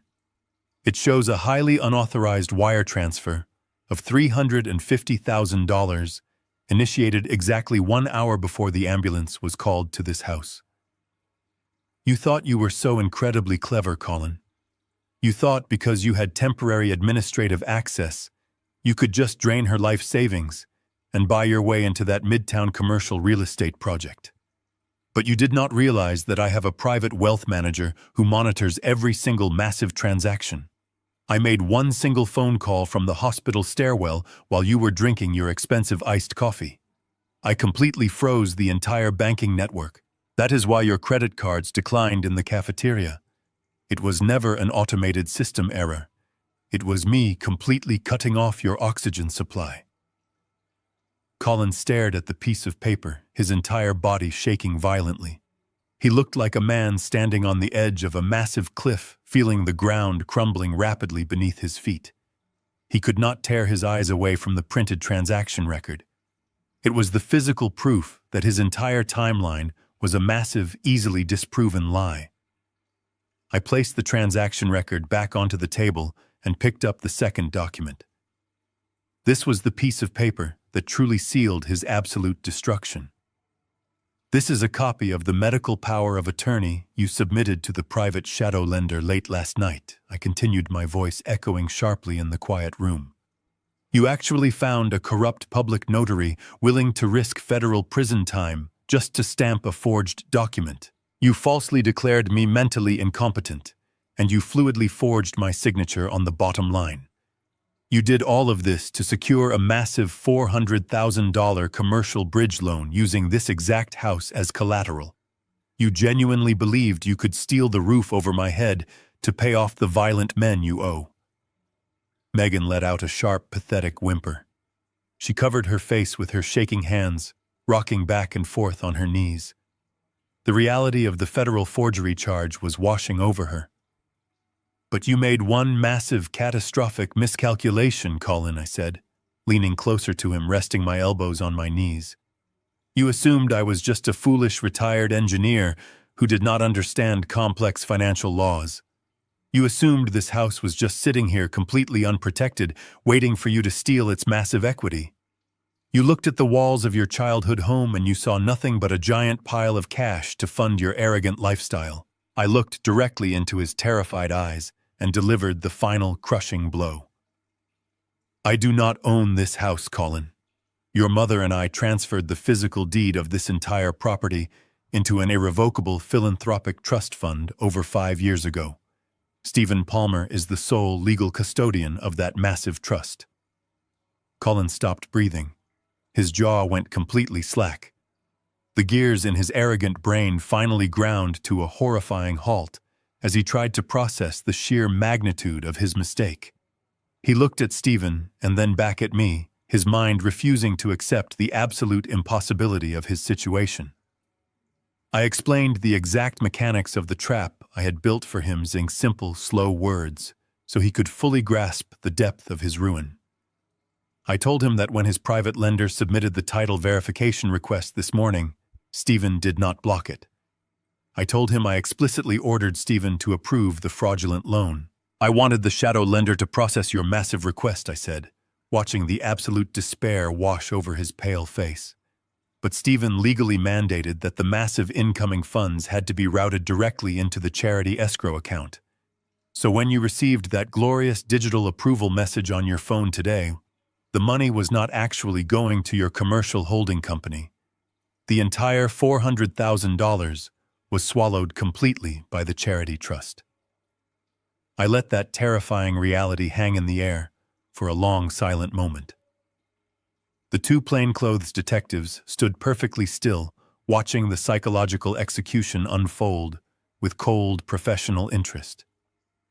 Do you understand what you have actually done today, Colin?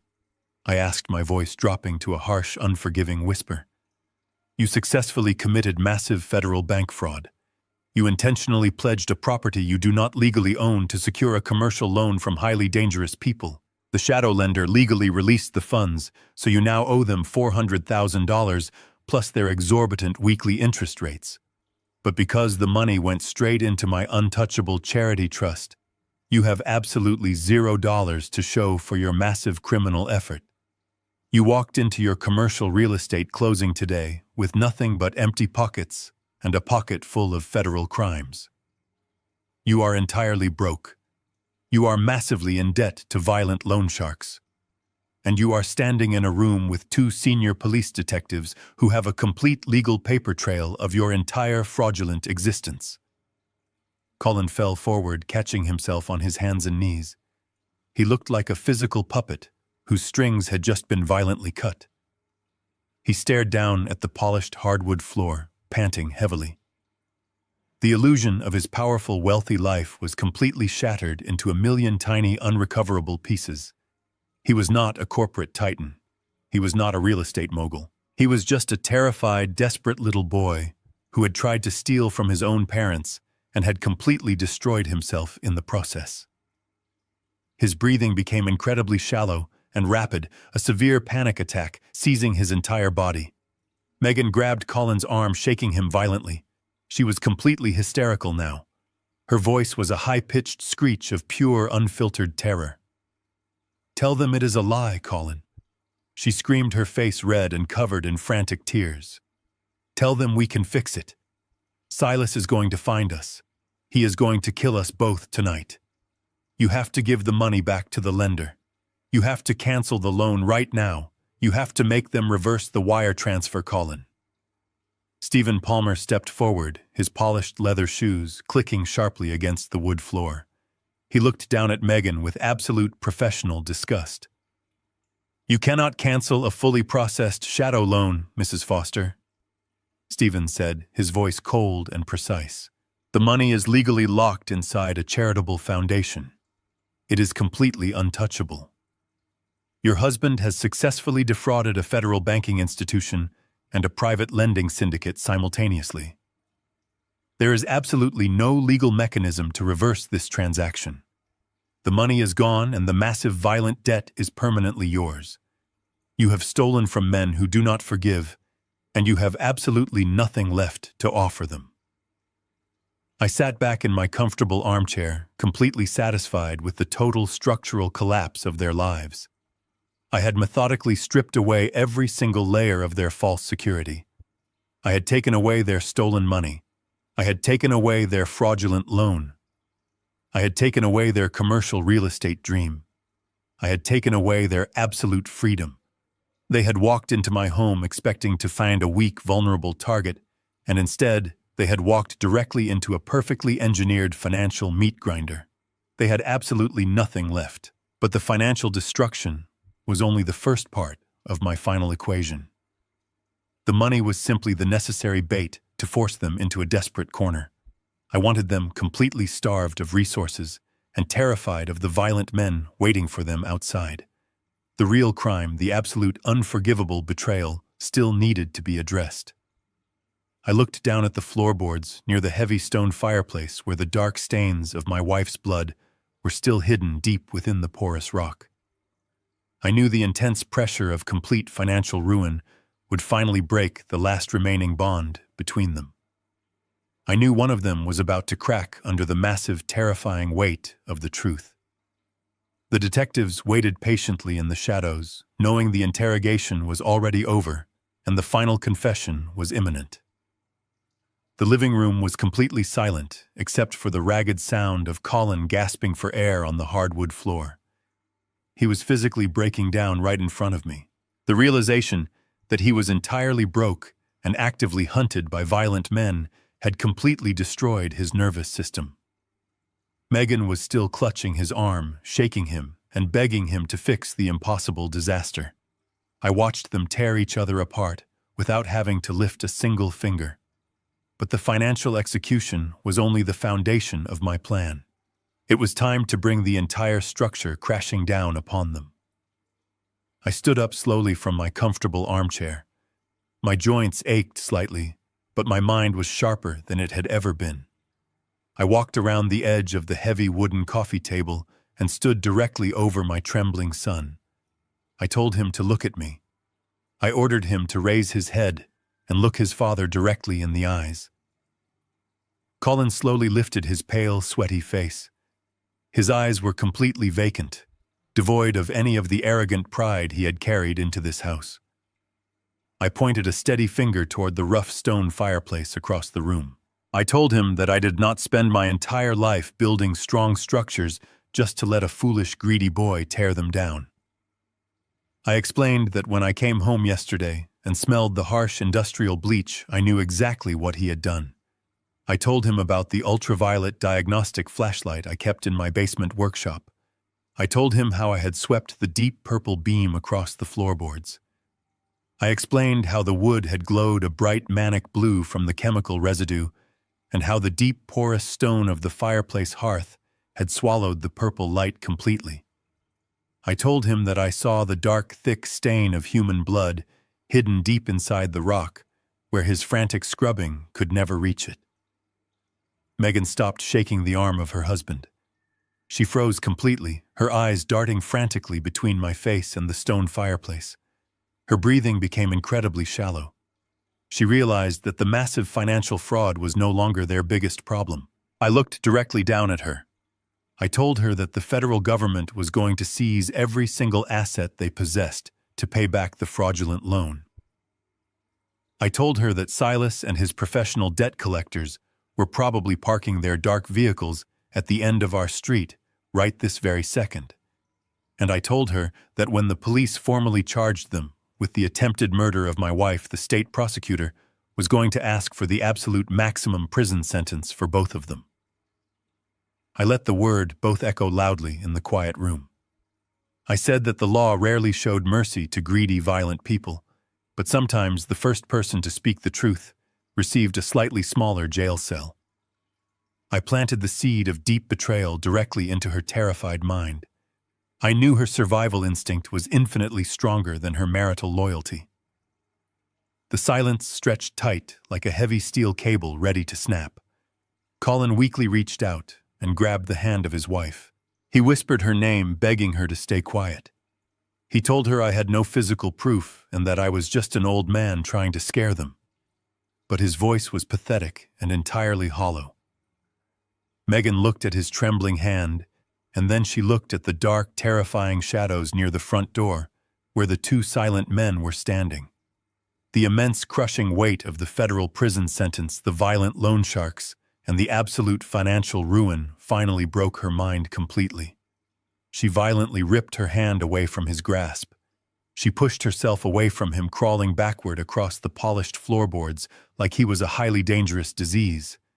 She pointed a shaking finger directly at his chest. Her voice erupted into a loud, hysterical scream that shattered the quiet atmosphere of the house. She screamed that it was all his fault.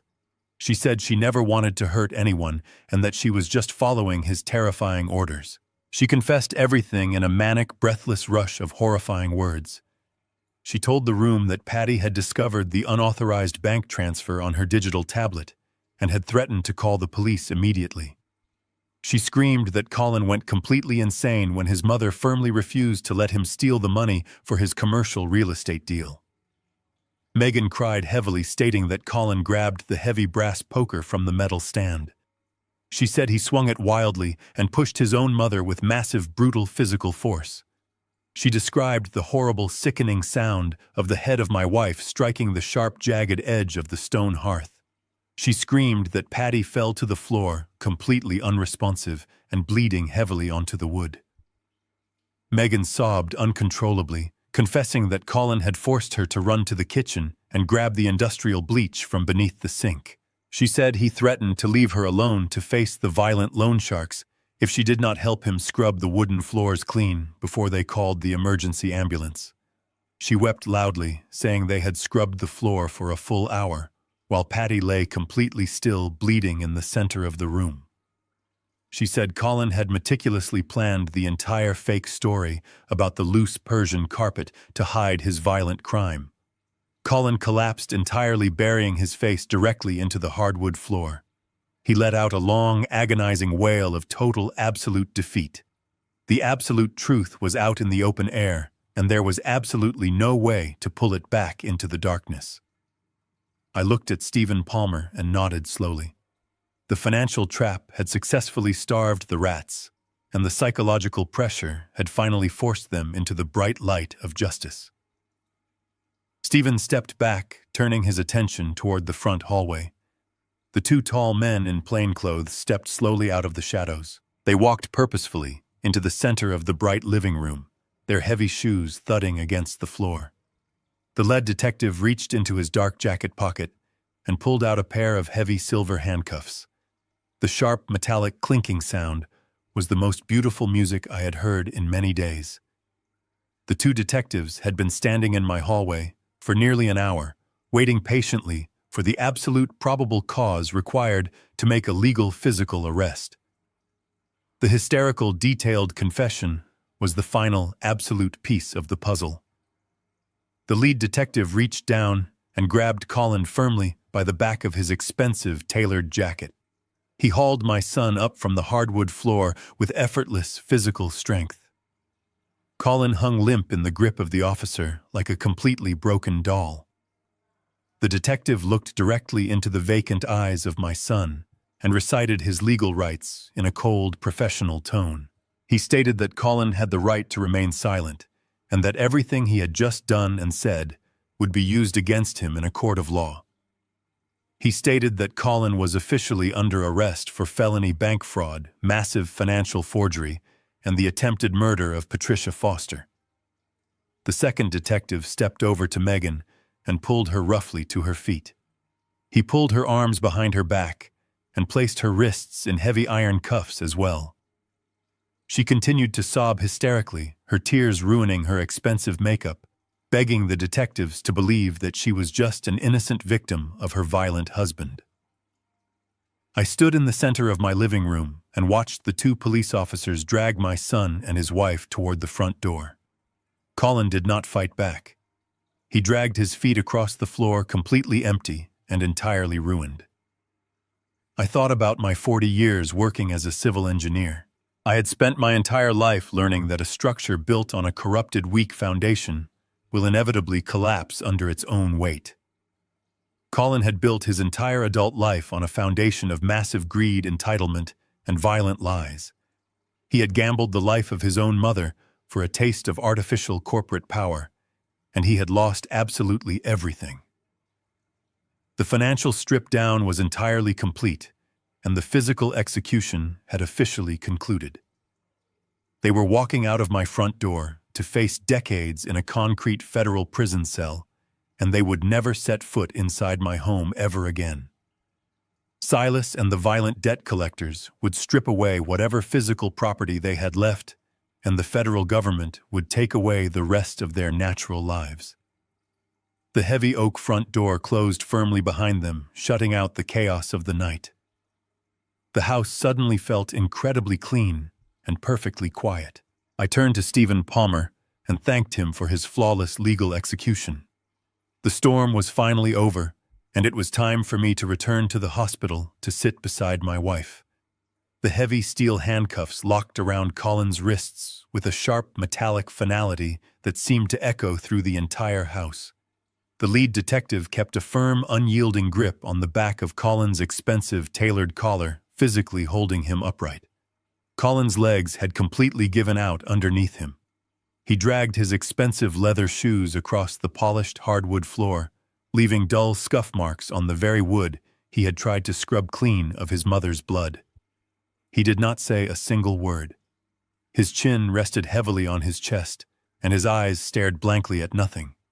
He looked entirely hollowed out, like a building that had been completely gutted from the inside. Megan, on the other hand, was fighting a losing, desperate battle against the second detective. She was twisting her shoulders and kicking her designer heels frantically, trying to break free from the iron grip, holding her arms firmly behind her back. She was crying so hard that she was choking on her own breath. She pleaded with the detective, telling him she was a respectable business owner and that she could not possibly be seen in handcuffs. The detective ignored her pathetic cries entirely, pushing her firmly forward toward the dark hallway. I stood quietly by the stone fireplace and watched them take the long, terrifying walk toward the front door. This was the house Colin had grown up in. These were the walls that had protected him and the floors he had played on as a young child. He had walked through these rooms thousands of times, feeling entitled to absolutely everything inside them. Now he was being forcibly marched out of his childhood home as a violent criminal.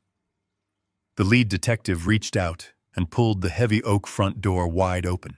The cool night air rushed into the stifling living room, bringing a sudden sharp clarity to the atmosphere. Outside on the quiet suburban street, The flashing red and blue lights of 3 marked police cruisers painted the manicured lawns in harsh, alternating colors. 2 uniformed patrol officers were waiting on the front porch, standing tall and imposing in the dark.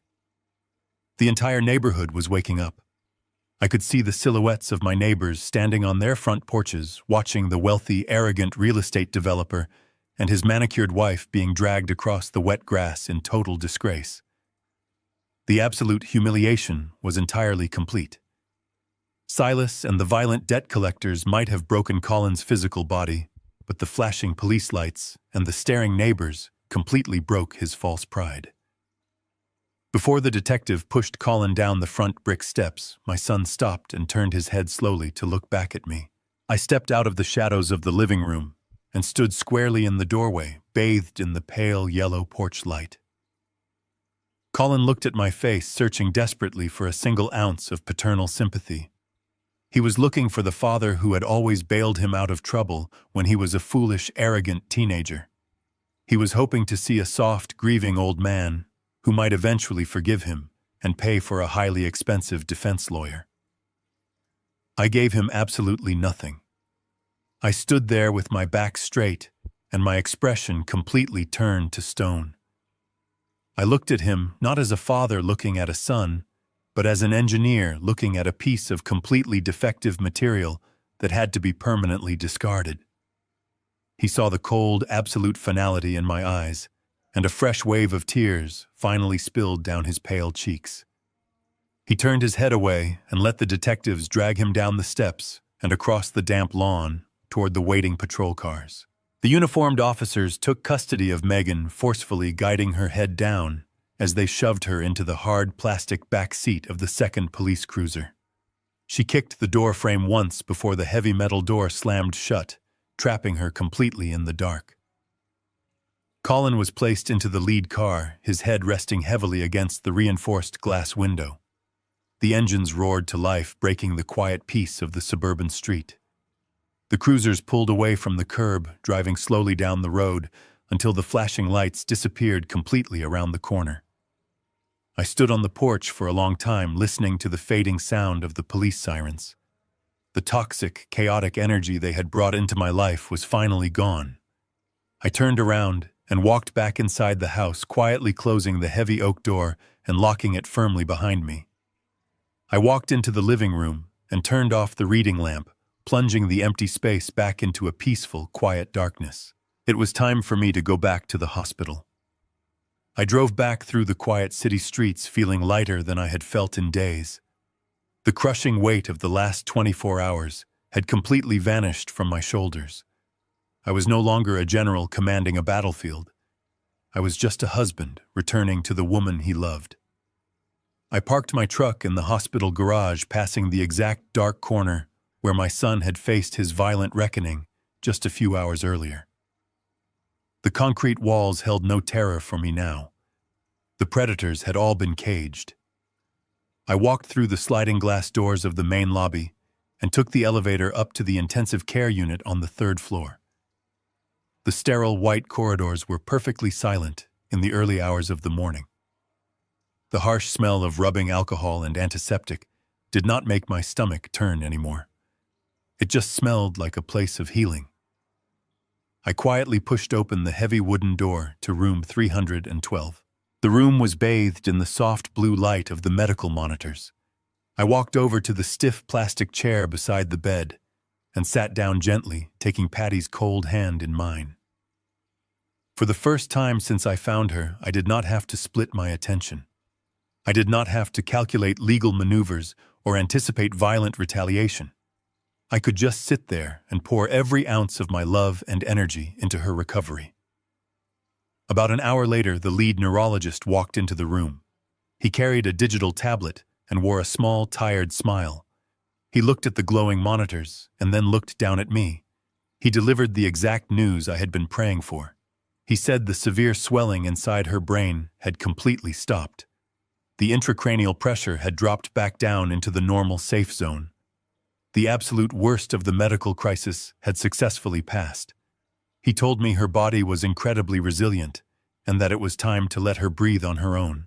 I stood back against the painted wall and watched as the medical team carefully removed the thick plastic ventilator tube from her throat. The loud mechanical hissing that had dominated the room finally stopped. It was replaced by the beautiful, quiet sound of my wife drawing a slow, natural breath. I sat back down in my chair and waited. I watched the morning sun slowly rise outside the hospital window, casting a warm golden glow across the white blanket. Her fingers twitched slightly against my palm. I leaned closer to her face, whispering her name over and over again. Her eyelids fluttered, fighting against the heavy sedatives. Slowly and painfully, she opened her eyes. They were unfocused at first, staring blankly at the ceiling. Then she turned her head slightly, and her beautiful eyes found my face. A tear slipped down my wrinkled cheek and landed softly on the bedsheets. She tried to swallow, but her throat was incredibly dry from the medical tubes. I quickly reached over and poured a small cup of fresh water, holding a tiny sponge to her lips so she could drink. She let out a long, shaky sigh. The confusion in her eyes slowly gave way to memory. I could see the exact terrifying moment when she remembered what had happened in our living room. Her body tensed violently. Her heart monitor began to beep with a sudden frantic rhythm. She gripped my hand with surprising strength, her eyes widening with absolute terror. "Colin," she whispered, her voice harsh and raspy. "The money, Calvin. He wanted the money. He had the fireplace poker." I gently placed my other hand over hers, stopping her frantic trembling. I leaned down and kissed her bandaged forehead, resting my face against her warm skin. "I am right here, Patty," I said, my voice thick with emotion, but completely steady and calm. "I am right here, and you are perfectly safe. No one is ever going to hurt you again." She looked at me desperately, searching my face for the truth. "He tried to force me to sign the transfer." She cried softly, tears welling up in her eyes. "I told him no. I told him that money was for the charity. He was so angry, Calvin. He looked like a stranger. He pushed me. Did he get the money? Did he take our savings?" I stroked her gray hair, gently soothing her racing mind. "He did not get a single penny, my love," I whispered. "I promised you I would always protect our family, and I kept that promise." I explained to her in very simple, gentle terms that I had discovered the truth the moment I came home. I told her I had immediately locked every single financial account and completely blocked his access to our wealth. I did not tell her about the violent loan sharks or the forged power of attorney. She did not need to carry the ugly burden of those dark details right now. She only needed to know that the threat was completely neutralized. "Where is he?" she asked, her voice trembling with a mixture of profound grief and lingering fear. "Where are Colin and Megan?" I looked deep into her eyes, making sure she understood the absolute finality of my words. "I surgically removed the parasites from our lives, Patty," I said firmly. "They are gone. They are currently sitting in a federal holding cell, facing maximum prison sentences for what they did to you and what they tried to do to us. They will never step foot inside our home again. They will never ask us for another dollar. The toxic poison has been completely drained from our family tree." Patty stared at me, for a long time absorbing the massive weight of the truth. She mourned the final loss of her only son in that quiet hospital room, but I also saw a profound physical relief wash over her tired body. The years of endless manipulation, the constant disrespectful demands for money, and the terrifying violence were finally over. She did not have to be afraid in her own home anymore. She let out a long, trembling breath and closed her eyes, squeezing my hand tightly. "We are safe," she whispered, letting the tears fall freely onto her pillow. "We are absolutely safe," I replied, kissing her hand. The medical monitors slowed down, returning to a steady, peaceful rhythm. The bright morning sun filled the hospital room, washing away the last remaining shadows of the terrible night. I sat beside her, listening to her natural breathing, knowing that the hardest battle was over and the rest of our lives truly belonged to us again. 6 months passed with the slow, steady rhythm of a healing tide. The heavy oak doors of the federal courthouse felt entirely different than the front door of my home. Today, they were the gates of absolute justice. I sat in the front row of the quiet courtroom, holding Patty's hand. She looked beautiful, wearing a simple blue dress with a silk scarf carefully draped around her neck to cover the fading surgical scar.